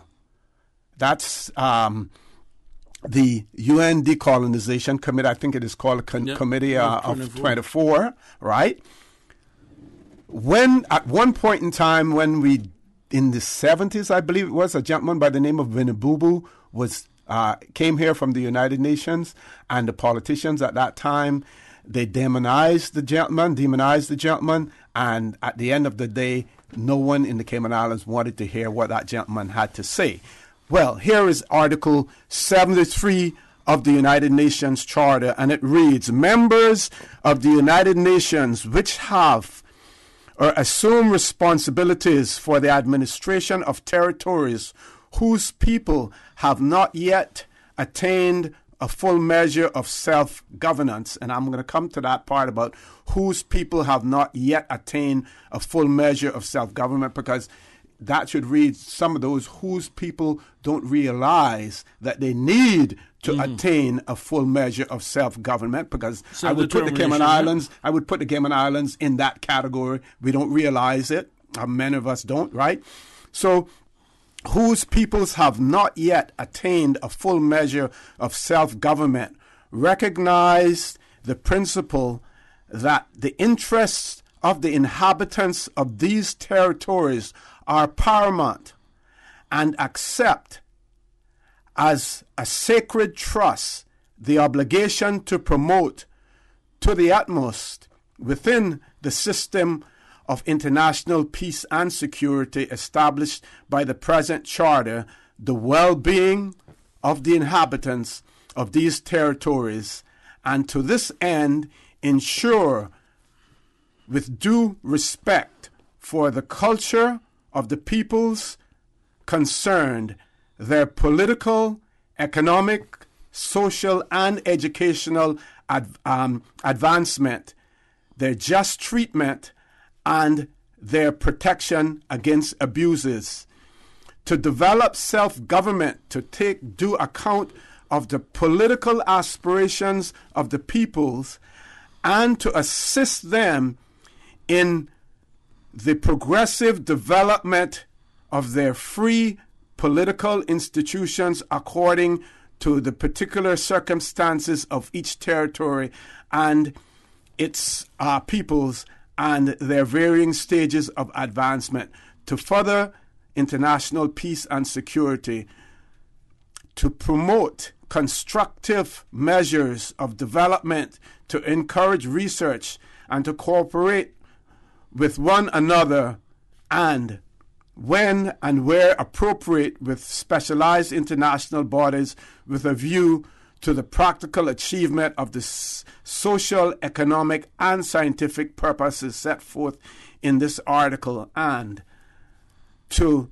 transmit regularly to the Secretary General, and that is the Secretary General of the United Nations, for information purposes subject to such limitation as security and constitutional considerations may require, statistical and other information of a technical nature relating to economic, social, and educational conditions in the territories for which they are respectively responsible, other than those territories which Chapter 12 and Chapter 13 apply. So basically, Article 73 of the United Nations Charter sets out the obligations that the United Kingdom has in relation to governing its non-self-governing territories. My question, Mr. Saunders, is the United Kingdom fulfilling its obligation? Short answer, no. And I want to say this, OC, because this is a discussion that people in the Cayman Islands don't want to have when it comes on to the big word of independence. And I want to say this. We talk about Singapore. Singapore is one of 14 parishes of Malaysia. On a vote, I believe, of 126 to 0, Malaysia voted to basically expel Singapore out of the country. And Singapore was born. Singapore, I mean, at that point, I don't even think they even had natural running water that they even had to go to Malaysia, because I think the river that they got their fresh water from even came from Malaysia and everything else. Mm-hmm. That was something that was thrust on the people of Singapore. And lucky for them, although some people may debate, that you had Lee Kuan Yew at the time, who was the first Prime Minister, was able to basically move the country to what it is today. When I look at what is happening in the UK, if you were to go and do a Google and see the most popular boy name in London for the last number of years, it is actually Mohammed. Mm. If you go and look and see what the most consumed food in the UK right now, it is curry. Then you look at Brexit, in terms of what the UK have basically voted to destroy their own economic interests. And I say all of this to say, in the next 15, 20 years, when the Mohammeds and company become voters, when all of them people who like in curry become, more, I guess, diverse and everything else, I say all of this to say, we need to recognize that the decision to to be independent is not ours and ours alone to make. Nothing can stop the UK parliamentarians from rising up one day and basically say, you know what? We don't want no more of this empire business. We don't want no more of these overseas territories. They're either part of us or they're not part of us. And you can see pretty much that is where they're going. And that is a decision that we ourselves will have to make. And that's a decision, ultimately, the people that came in Islands will have to decide. But I say all of this to say, we don't know if it will be our decision to make, but either way, we should always prepare as if though anything can happen. Because at some point, the UK is going to get up. It may not be today, it may not be tomorrow, it could be years from now. It may never happen. We're there legislating, there people say, we don't want no more colonies, we don't want no more overseas territories. They're either part of the UK or they're not. And this is what it is that we need to recognize. I tell you something, in the UK last year, I met a couple UK MPs. And I'm going to tell you one thing. One person I spoke to was as dunce as they come. Another one I spoke to was as ignorant as they come to the Cayman Islands. But these are the people that are sitting down there that are making decisions on my country and other overseas territories. And somehow we stupidly believe that there are people in the UK that have our best interests at heart. Okay. You know, the UK can no longer compete. They have lost their global standing. And rather than go out and compete with the Brazils and the Indias and the Russias and the Canadas and the Americas, they turn on their own colonies. Churchill would turn in his grave to see what the UK have become. A couple of weeks back, I saw on CNN had a story where the UK said they're looking to become like Singapore. And I'm like, you are now looking to become the very same thing that you basically teach other people to do that you forgot. The principles that built the British Empire in terms of hard work, tenacity, and everything, what we continued with, they're the ones who forgot about it. And when I look at the UK, since 1975, the UK have only balanced their budget 5 times. You have been running your country in debt. And the only way you can pay off debt is by having a surplus. You can't borrow your way out of paying off debt. And you're going to sit down now. You look at Italy since 1946. I've never had one balanced budget. You look at Greece, you look at France, all those countries since 1974 running deficit. And yet you want to sit down and blame the failures of your country on my island when you have had piss poor leadership, no visionaries, no plan, no nothing for your people. And what we need to be doing is going out on the offensive, putting ads in their newspapers and reminding them how stupid and dumb and ignorant their politicians are who fail them. We need to start pushing back on them. And like I said, start looking at areas like the United Nations. Start fighting them up inside there, expose them for the fraud that is. And they don't like a fight, especially when you Listen to when me. you look when you move to embarrass them in the international stage. They don't like that. 3 callers. Let's go to the phone line. And play dead is sadly mistaken. 3 callers. Let's go to the phone lines. First caller. Good morning. Welcome to For the Record. Good morning. Good morning. Good morning to you, panel. Good morning. Mr. Saunders, Barton Town.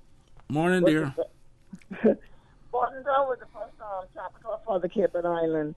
Mm-hmm. Is there anything in the plan to upgrade Barton Town, Mr. Saunders? Actually, I can... Before you even answer me, let me just finish, please. Sure. This morning. You know you got to drive through Barton Town to get to the eastern side every day, 24 hours a day, whatever, or we may drive through Barton Town. You got to go to east side and north side and breakers, whatever, right? And Mr. Saunders, to know you got to drive through Barton Town to do a tour or to do a drop-off or a march to Tortuga or to Wyndham or anywhere up in that area. Barton Town is a right to the community and to the visitors that come to our island. We based on tourism. You got to be careful now. You don't upset the people in Barton Town. Now you don't want to try. Don't embarrass them. They'll take offense to that. I am not embarrassing nobody. I am talking that facelift needs to be in Barton Town, known it was the very first capital for the Cayman Island.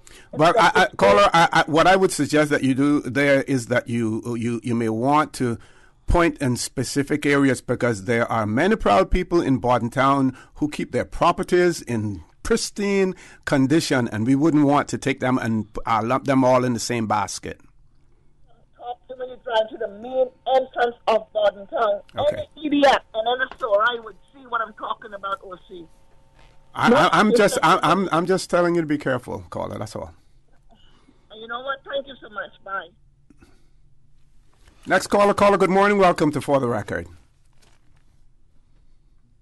Hello, good morning. Good morning, caller. Welcome to For the Record. Morning, OC. Good morning, MLA Saunders. Good morning, MLA McLean. It's Johan Moxham. How's it going, guys? Morning, Mr. Moxham. Morning. Chris, I haven't heard you on the radio in a while. It's a welcome sound to my ears. I know you're busy, you've run away with your community, but stop making yourself so scarce. The country miss you on the national stage. I'll jump straight into it. Mr. OC, you've held very senior positions, Chief Immigration Officer, Cabinet Secretary. I want to thank you for reading out that excerpt from the EU report and for your sort of views on possibilities of the way forward and how we can navigate this minefield. Greatly appreciated. Having said that, sir, I got two questions for you. I just want to fire them away. Well, for the panel, but please contribute as well. Sure. Gents, we've seen that politics is the art of the impossible, but then we've seen the merger of the PPM and the UDP/CDP, McKeever Bush and Alden McLaughlin breaking bread, singing Kumbaya, and they're now best friends for life, it feels like. Having witnessed that, why is it such a struggle to have the 19 members of the House work together to address this one single issue with regards to the report from the FAC committee, which could become a recommendation, which is full of recommendations, but could become government policy, especially if Theresa May, who's limping along, needs to consolidate more power and appease the actual parliament. I just find it hard to believe that two political nemesis can come together for their own political expediency, but they can't show leadership to draw all 19 MLAs together to say, hey, we're going to have a response to this and show a united front. And hopefully, Mr. OC, as a former seasoned technocrat, you'd be able to advise them on a course of action that shows that Cayman isn't always splintered when it really is a us against them sort of situation. The other point I wanted to make, I want to congratulate the Premier for promoting the idea of a national debate on the iconic sort of tower that is being discussed or proposed on the national agenda. But my only question is, if we're going to have a national debate that is promoted by the government and the Premier, what about the other issues that should engage and involve the public as well, like the cruise birthing referendum? They've gone completely, they're not interested in hearing the views of the people on that, but prepared to hear the views of the people with regards to the egos of one individual. The egos of one individual. I didn't know that answer, sir, but thank you for opining. And the third question is, Mr. OC, sir, we've reached a stage in Cayman where there's an economic boom and work permits are being given out like candy cane around here. But there are a lot of people on work permits that don't actually have work. Sir, in your experience, what can we do to punish people that are applying for work permits that aren't valid? And two, when can we have sweeps of immigration and customs and regulatory bodies that basically remove the people from the jurisdiction that have a work permit but don't have work? And what are the sanctions available for those people that are applying for these work permits that do not have work for the work permit holder? Thank you very much. Thanks, guys. Thank you very much. And listening for the responses. We have to take a commercial break. We're well past that time now, folks. Please stay tuned for the record. We'll be back shortly. My dad is the best. He was always there to protect me and guide me to be a better person. He helped shape me into the woman that I am today. But I was never prepared for the day that I had to protect and take care of him. It was terrifying and a total role reversal. But I will always be there for him like he was for me. When it comes to his medical care, I go where he always did, West Bay Pharmacy. We know the difficulty of caring for elder family members. At West Bay Pharmacy, we can help assist you with caring for your loved ones by providing quality medicine and some of the most efficient home healthcare items possible. We provide precise calculations with your prescriptions to ensure your medical safety. West Bay Pharmacy, taking care of your health. Each year, Rotary Central recognizes someone in our community who has and does exemplify outstanding professional achievement while maintaining very high ethical standards and exceptional customer service. The nominee embodies the spirit and guiding principles of the Rotary four-way test. Is it the truth? Is it fair to all concerned? Will it build goodwill and better friendships? Will it be beneficial to all concerned? The annual 2019 Rotary Central Vocation Service Award goes to hardworking, first responder, compassionate, unreservedly kind, and resourceful Officer of the Royal Cayman Islands Police Service Auxiliary Constable Fabian O'Connor, the dancing policeman. Congratulations, AC Fabian O'Connor. You are now part of a select illustrious group of Rotary Central awardees. Continue your service to our community. Rotary Central Cayman, saluting those who be the inspiration. Hi, I'm Dawn McLean Brady, President of the Cayman Islands Small Business Association, better known as CISPA. Small businesses drive Cayman's economy. As small business owners, we depend on government to create an environment where we, as entrepreneurs, can do what we do best, and that's to provide products and services that are valuable to our customers and, in turn, employ others. The cruise piers and cargo ports provide these opportunities. Encourage our government to build a port and let the Caymanian entrepreneurial spirit shine. Support the port, support our tourism. New stock has just arrived at Super Stitch. Now don't take my word for it, drop by and see for yourself. Fresh off the boat, we have loads of fabric, vinyl upholstery fabric, fabric for cushions, outdoor fabrics, and dress fabric. That's not all. Super Stitch has sewing accessories and craft items. Included in the new shipment, you will find sheets, comforters, throw pillows, bath mats, rugs, and curtains for every room in your home. Super Stitch, 39 Pasadora Place, Smith Road. Still offering the best price in town. Call 949-2833 or go to superstitch.com.ky. Super Stitch customers will receive extra special savings and curtains and tablecloths this weekend. Super Stitch, the largest supplier of quality fabrics in the Cayman Islands for just about any occasion. For the record, with Orrett Connor. Initiating system. For information that matter. For the record, with Orrett Connor. Continues right now on Radio Cayman. Good morning and welcome back to For the Record. Just to address the calls that we had so far, the one caller in relation to the district of Bordentown and certain areas within the district of Bordentown that needs a facelift, Mr. Chris Saunders. Yeah, well, first of all, the 1997 development plan is actually being updated right now. It's a 108-page document. I'm actually going through it at the moment. I'm pretty much almost finished. And it is something that I think everyone should take a chance to read. It's on the website, plancayman.ky. And the thing about it, why I'm actually going through it is that there are a lot of things that I believe that we can get done in Bordentown, but ultimately it is something that the people of Bordentown will have to decide. I try to make it a point of duty to kind of get the research, get the facts first before you just throw something out there. Mm-hmm.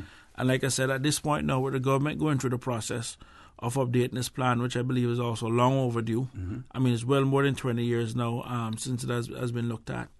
And I think there are many opportunities inside there for the district of Bordentown. My goal is that once I've finished reading the document, is to directly meet with the gentleman from planning who's actually leading the update of the plan, and to make sure then from actually reaching out to other people across the Bordentown community in terms of some of the things I think should be included in the plan, and at the same time, if that is what people want for Bordentown. I believe the country needs a second industrial park badly. I think it should be in Bordentown, being within the center of the island. I'd also like to see the east-west arterial completed where it goes all the way up through the Frank Sound and continue down the middle of the island. I still remember, what's the name of that condo that came across the road after Ivan? Mariners Cove, yeah. That literally shut off the entire eastern district. Once you pass countryside, now we're literally stuck within the eastern district if there's an accident or anything else. So we definitely do need the infrastructure, the roadworks up there to actually start opening up the interior of the country and then see what we can get from there. I mean, also at the same time, to my colleague, Mr. McLean here from East End, and hope I don't take your thunder in this regard, he's also bringing a motion in terms of support the residents in the Eastern District that are looking to, get into the tourism business, the bread and breakfast, and different kind of stuff. And these are the kind of stuff that you put it out there, you reach out to the public, and you get the feedback from the public. And so when people realize that if they don't hear you talking, you're actually out there listening, because at the end of the day, this is a business now where you learn from listening, and you have to go out, you have to engage the people, and you have to go door to door, and you have to have these discussions. Right now, about 4 or 5 motions that actually come in. And those motions are actually driven by feedback that I've been getting from going door to door. I mean, one, looking at in terms of expanding the currency board, is it time for us to do that now, to look at interest rates? We had 3 interest rates last year alone. Some people mortgages went up $500-$600 per month. Mm-hmm. We got 2 more expected to come again this year. We have the traffic issue in terms of, I think Graham had called in and mentioned, in terms of the cars that are coming into the country, who's importing these cars? What are we doing with them? The amount of traffic that we have now in the Eastern District, people have to be leaving now from 6:30 just to get to town, to get the kids to school from 8 o'clock. When you factor in an hour, 2 hour a day that is lost, and the amount of, you're talking about thousands of people, that's a lot of productivity that's lost within the country. So those are the kind of issues where the basic free health care for children that we're looking at. But at the same time also, we need to start looking at overall health care in terms of what it is that we need to do. So these things require some level of research. It takes a lot of work. And And I do understand why some legislators who have been there for donkey years have not brought one motion. For the simple fact that the amount of work it takes to go in to prepare a motion and do the research and get everything else and then to get it passed, it is a lot of work. And we're in a situation right now where, as I said to people before, prior to the election, I could get up and I can speak for Chris. I can boom, boom, boom, boom, and this is my opinion and everything else. Now I actually get paid to represent people. You have to go out and find out from people. And a lot of time it actually requires you going out and having a conversation, getting the feedback and getting and different things from people. So, and then, because I can tell you, we have a busy year this year coming up. Between once LA starts and then we'll pack PSC schedule again this year coming up. We have the issue on corruption that we're dealing with right now. I think we have planning that's coming in before the next week or two to look at some of the stuff that's going on with planning. So it is a situation where I would love to stay in campaign mode 24/7, but the election is over. It's time to govern, and people expect results. And I think that is ultimately what it is that we need to do. Now, there are some things I believe that we should definitely be focusing on. The cost of living is still a major issue in this country. Yes, the economy is growing, but so is the cost of living. You look at the price of electricity, look at the price of fuel going up, interest rate going up. These are things that be cutting straight into people's disposable income. So we have to find ways in which to make people's lives better. Okay, we have 2 callers on hold. I'm not sure whether or not we'll be able to take one call before. I think we'll try to take one call, and we haven't forgotten Mr. Moxham's questions that we have to address as well. Caller, good morning. Welcome to For the Record. Good morning, caller. Welcome to For the Record. Good morning, OC, and good morning to your guest. Good morning, ma'am. Morning. Is Mr. Arden still there? Yes, he is. Okay. Yes. Okay, thanks. You had a caller, which is a friend of mine, was speaking about Bodden Town, and like in every district, we have people that believe in cleaning their yards and keeping around them clean and whatnot. I don't think that she was speaking about those people. I don't think so. But I don't think so either. No, but sometimes people take things differently. I know, OC. Believe me, I know. In West Bay, we have tourist attractions, the Turtle Farm and the Dolphin Discovery. On the way to that, on the road, you see all kinds of garbage, but you do not see any of our representatives. But we see the garbage. Now, every year, maybe twice a year, they pay people to clean up that garbage, and it's some of it is left for weeks and weeks and weeks before it's even picked up in garbage bags. Then the dogs goes in it, and the cats goes in it, and all animals goes in it, and it's back out on the streets again. Okay. I want to speak briefly about the West Bay Clinic. Mm-hmm. When they were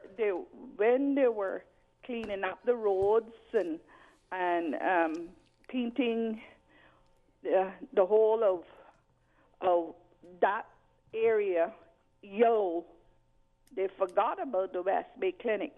If you go there, you see chewing gum all over the place, on the floors, a bench that I beg Rotary to make so people wouldn't have to go there and stand up. Rotary Club Central donated that bench. Now they got it all marked up. It's the people. It's the people with their... I don't know if they even think. And I would wish they would clean up the West Bay Clinic and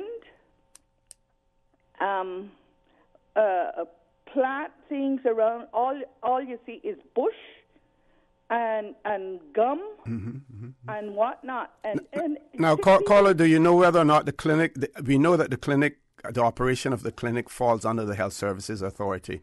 Do we know whether or not the grounds of the clinic is the responsibility of the Health Services Authority as well, or whether or not that forms part and parcel of the Recreation and Parks unit? I don't know, but if whoever it falls underneath, somebody needs to do something. Yeah. Somebody needs to do something.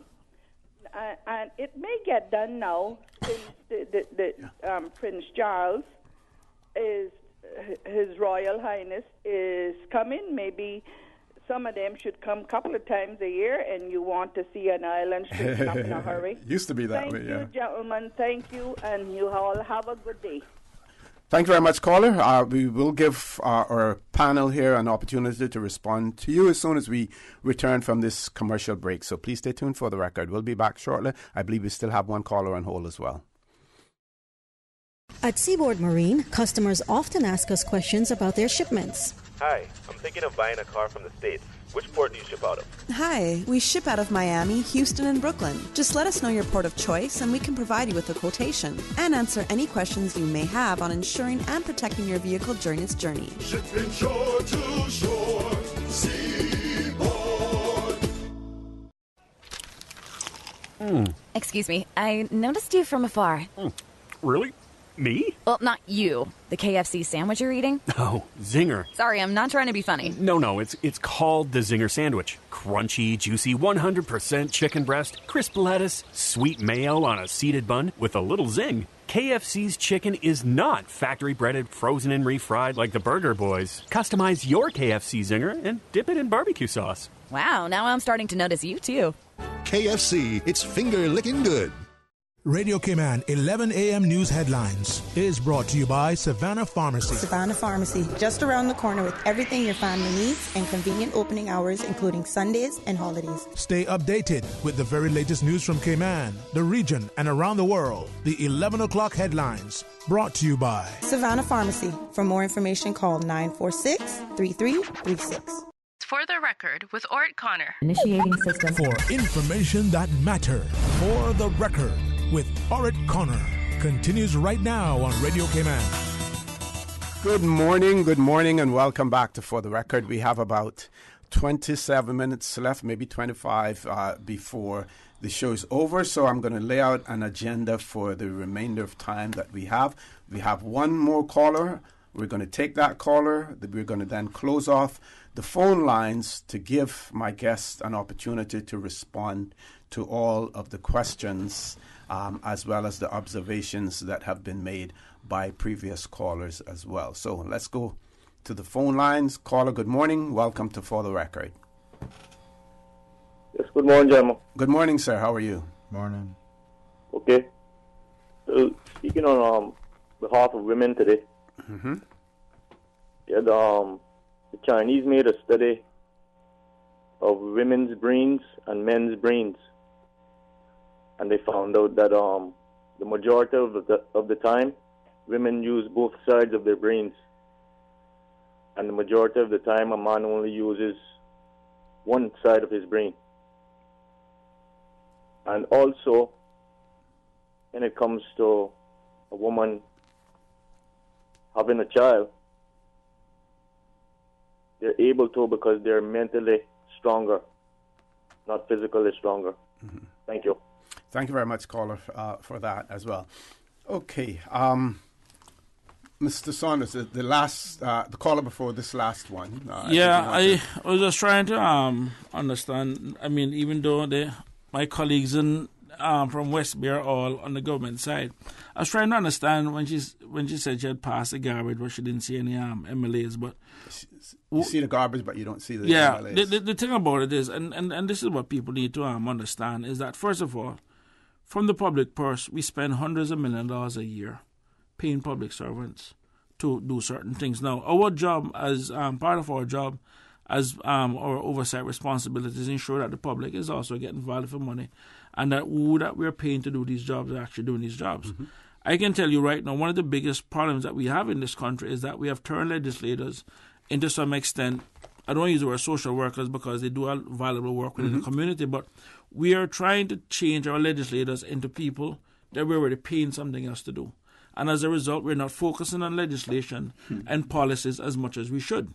You know what I mean? No, some of the stuff I don't mind getting called for, but especially when it comes on to a government department where if they're not doing their job, then these are the things that we need to address. Now, it bothers me when I hear that a clinic is particularly not in a state that someone think it should, because a clinic is one place that should remain clean. And I can guarantee you that by the end of this show, I personally will be calling at the HSA, because regardless of what responsibility it is, the HSA needs to ensure that whatever it is that they're doing is done in a clean environment. And even if it's not their job, is their job to ensure that it's actually being done correctly. Now, these are the kind of stuff that, yes, I do expect people to bring to the attention of MLAs if someone has not done their job. But at the end of the day, we pay people, and in many cases, good money, sometimes to do this job, and that's what needs to be done. Now, I mean, so from that standpoint, I think that is something that needs to be dealt with. But the public also needs to recognize, I mean, and I'll say this, and I am grateful for my constituent for recognizing it, is that, you know, some of the stuff that people go to legislators for, I mean, some real trivial stuff. And it's also one of the same mindset that when you do speak to some of the people who are the same people who basically use the same insurance issue where they go to insurance or use insurance, a simple little stuff, and basically chalk up their premiums and all that kind of stuff. So there's a kind of mindset and a culture change that we need to have in the country in terms of making sure that people who are getting paid are doing what they're supposed to be paid for. You know what I mean? So from that standpoint, well, I'm glad the caller brought it to our attention, because like I said, I'll be calling the HSA right after the show to find out what is going on with the clinic. And if that is the case where it needs to be cleaned, then someone on there need to go and address the issues. Okay. One of them four will jump quick. But one of the four from West Bay will jump to call. But Chris is right. Okay. We need only look right now at America and what's going on there with Trump saying he's going to move monies to declare an emergency. It is not his place to do that. It is the representatives of the people who have the authority and the responsibility to approve monies to be spent. The executive recommends, and the legislature approves it, and it's the people's money. So at the budget, we approve that our people environment must be, and this is simplifying it, our people environment must be clean. We're going to pick up paper along the road. We're going to pick up garbage. It is no longer the representative job. It's no longer the politician job. Right. And when you have those who are responsible for ensuring that those budgets are carried out properly, and they don't do the job, they need to get rid of them and find someone that can do the job. Okay, I think you're echoing exactly what Mrs. Saunders said. We have closed the phone lines off, but we do have a few WhatsApp messages. This one says, concerning the cars being imported, it is time our Legislative Assembly protect Caymanians. Foreigners should not be allowed to import cars and buy and sell them. The fact is, we know two nationalities who are doing this, and they are work permit holders. Stop these people from having the same privileges as we do. They are work permit holders. Well, I would say to that one, if the FAC has anything to do with it, we see what they want to do with the whole issue of voting and stuff like that. They may deem this to be unconstitutional as well. It says, okay, one of our listeners wanted to know, and this connects along with Mr. Moxham's point as well, and this person wanted to know whether or not the official opposition has a unified position on the Foreign and Commonwealth, the FAC, Foreign and Commonwealth Committee's report, and whether or not, as an opposition, you have a collective position on that. Let's take that and couple that with Mr. Moxham's question, which really he suggested that all LA members should collectively address the Foreign Affairs Committee report as well. Gentlemen. Well, let me go back to 2013 when Allen was Premier then, and I in August 2013 when we did the budget, and I moved that in camera finance committee, in camera meaning in private, that we should get together, all of us, and do and review the laws of this country that needs to be changed and which one needs to be changed, so in the interest of our people and the promotion of our people. We selected a small group to be led by the deputy premier, including the financial minister and a couple more, the now speaker and the likes. And no meeting has ever been held. People have these egos that they want to make sure they're the only ones get credit for these things.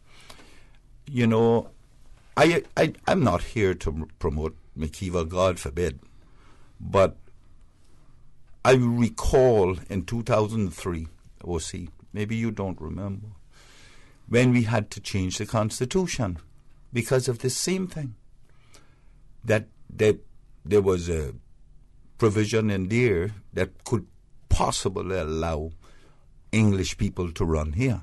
Yeah. And we changed it. Right. That was and that had to do with our drafting, because we I'm doing the research so that we could look at it. What we didn't recognize then was that there were British overseas territory citizens who also had British citizenship. So we had to ensure that we specified that it was in relation to British overseas territory. All those things went on. Yeah. I'll never forget McKeever calling us in that in the committee room, all of us, 15 of us.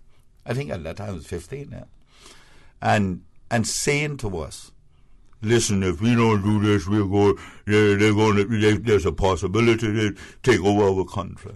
Never forget it. In his brash but innocent and protective way and loud way, he insisted that we go on the floor of that Legislative Assembly and support that change to that Constitution. I don't know if that'll happen. Okay. With regards to us having a uniform Unified. front. Pardon me? Unified. Yeah. Unified front. Position. Mm-hmm. Uniform, whichever. We have not met, and I'm sure the other side has not met in the totality on it. We have talked around it, but we haven't yet formulated individual positions. I have my position on it because I stayed up all that night and read it till 4 o'clock in the morning. And then called me the next morning. Yeah. I remember that, yeah. But these are issues that affect this country seriously. Potentially can damage this country. And these issues must be addressed from a bipartisan perspective. Okay, we're going to take a commercial break. Folks, please stay tuned. For the record, we'll be back shortly. It's March Madness on all SUVs at BAM Motors, with SUVs starting as low as $20,500 and savings up to $6,000. Find the SUV that fits your budget and island living style. Choose between the roomy 4Runner, the bold Fortuner, the 7-seater Rush, or BAM Motors' #1 selling SUV, the RAV4, all from Toyota. Or choose the compact EcoSport from Ford. Save now on the best SUV deal ever from BAM Motors, with savings up to $6,000 and SUVs starting at $20,500. Drive home the deal of the year during BAM Motors March SUV sale. BAM Motors, Walkers Road. Each year, Rotary Central recognizes someone in our community who has and does exemplify outstanding professional achievement while maintaining very high ethical standards and exceptional customer service. The nominee embodies the spirit and guiding principles of the Rotary 4-Way test. Is it the truth? Is it fair to all concerned? Will it build goodwill and better friendships? Will it be beneficial to all concerned? The annual 2019 Rotary Central Vocation Service Award goes to hardworking, first responder, compassionate, unreservedly kind, and resourceful Officer of the Royal Cayman Islands Police Service Auxiliary Constable Fabian O'Connor, the dancing policeman. Congratulations, AC Fabian O'Connor. You are now part of a select illustrious group of Rotary Central awardees. Continue your service to our community. Rotary Central Cayman, saluting those who be the inspiration. New stock has just arrived at Super Stitch. Now don't take my word for it, drop by and see for yourself. Fresh off the boat, we have loads of fabric, vinyl upholstery fabric, fabric for cushions, outdoor fabrics, and dress fabric. That's not all. Super Stitch has sewing accessories and craft items. Included in the new shipment, you will find sheets, comforters, throw pillows, bath mats, rugs, and curtains for every room in your home. Super Stitch, 39 Pasador Place, Smith Road. Still offering the best price in town. Call 949-2833 or go to superstitch.com.ky. Superstitch customers will receive extra special savings on curtains and tablecloths this weekend. Superstitch, the largest supplier of quality fabrics in the Cayman Islands for just about any occasion. Headlines. With the latest headlines. Headlines. All the news when you want it. Tune in to Radio Cayman for hourly headlines of the day's top stories. One of Cayman's bright and shining young stars. Local, regional, international. Headlines. Turning to international news. Updates on the hour between 7 a.m. and 6 p.m. on weekdays. Radio Cayman News. Headlines. Your voice, your choice for today's biggest news. For the record, with Orrett Connor. Initiating system. For information that matter. For the record, with Orrett Connor. Continues right now on Radio Cayman. Good morning and welcome back to For the Record. We have about 10 minutes left, still a lot of ground to cover, and we have closed off the phone lines. Very quickly, one listener has written and said good morning to you and to your guests. For the record, I would like to applaud Mr. Saunders for addressing the issue of Caymanians operating on all government properties in regards to security. I think he's doing a great job so far. So that was another observation. That's somebody from Button. So getting back to Mr. Moxham. Sorry, I just want to make a comment on that. that was supposed to go into effect the 31st of December 2018. We passed it unanimously at the Legislative Assembly. And this now goes to the point of the problem is that the representative of the people have made a decision, a unanimous decision that was passed in the Legislative Assembly, where we wanted Caymanians security, especially at the ports of entry, airports and so forth. And now we're into 2019. And I can tell you the other day I was at the airport, it's still the same problem. And this goes to the point, now what's the use of us going down there, passing motions, and the people who are supposed to be implementing them aren't doing their jobs? This is part of the problem that needs to be dealt with. Anyway, continue. Okay, so Mr. McLean did answer one part of Mr. Moxham's question in relation to the and he said unified approach. He then went on to say he congratulated the Premier for bringing out the discussion on this tower, but when he had they couldn't do the same thing with the dock and the legs. Right, and then there was another question in relation to punishing those who violate the immigration laws in relation to the amount of people who are on work permits but have no jobs. And we were hoping in that particular case that this new entity work it's not going to try to help to resolve. It's not going to work if we do not go back to the days or see when you were in just an ordinary member in the immigration department where you were chasing people down. No, I was an assistant chief immigration officer when I was out, but I was out there with the troops. Well, whichever position you held, but you cannot. And it applies also in the police department, which ties straight into the Legislative Assembly, where the immigration law comes from. It says you cannot overstay, it cannot do this, you cannot do that. There's punishment, punitive and otherwise, and it all boils down to enforcement. You cannot legislate morality. Not principles. You legislate which is for everybody. You cannot legislate for one individual. That's not what legislation is about. Nevertheless, we have the Premier now announcing as to whether or not we look at increasing the heights of our buildings in this country incrementally, or take a brave, bold step and go 80 floors. Reach for the skies. Now, how many people in this country are going to be able to build 80 floors? One. All we are doing there is satisfying the egos of one individual, not a selected amount of individuals now. This is one individual. So what are we going to do? We are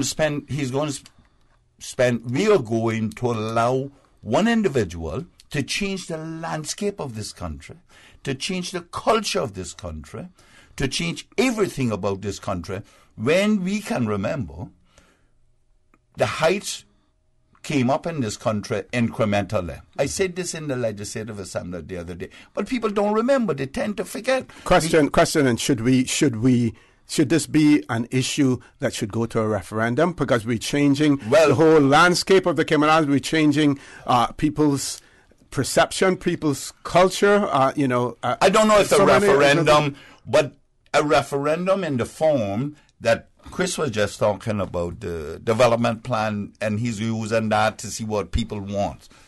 We are currently in the middle of that review. It was sent out to stakeholders for their opinions. Now it needs to be correlated and all those things, and then go out to the public. And here we are, find out what the public wants to see this country to become in the future. Yeah. That's how it's supposed to be done. Mm-hmm. Okay. By government and opposition and other members, special interest people or whatever. Stakeholders. And the Premier is evidently trying to circumvent that by bringing this issue up now. Mm-hmm. What are we doing?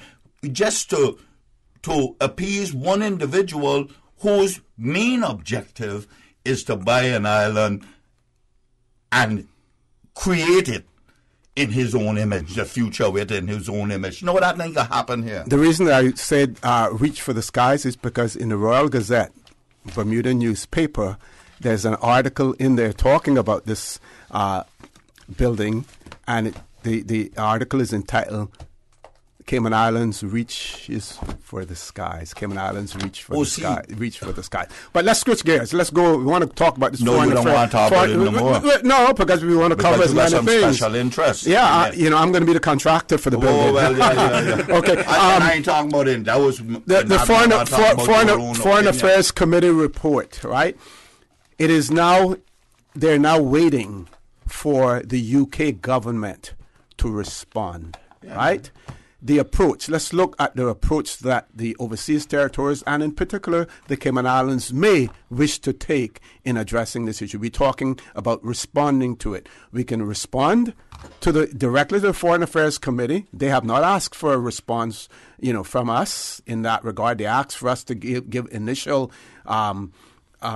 opinions in relation to the topics that they raised, and the Cayman Islands did not respond in relation to the issue of same-sex marriages, and I believe there was another in the Belonga one. They never responded to those, but they're now awaiting the UK government, the government's response.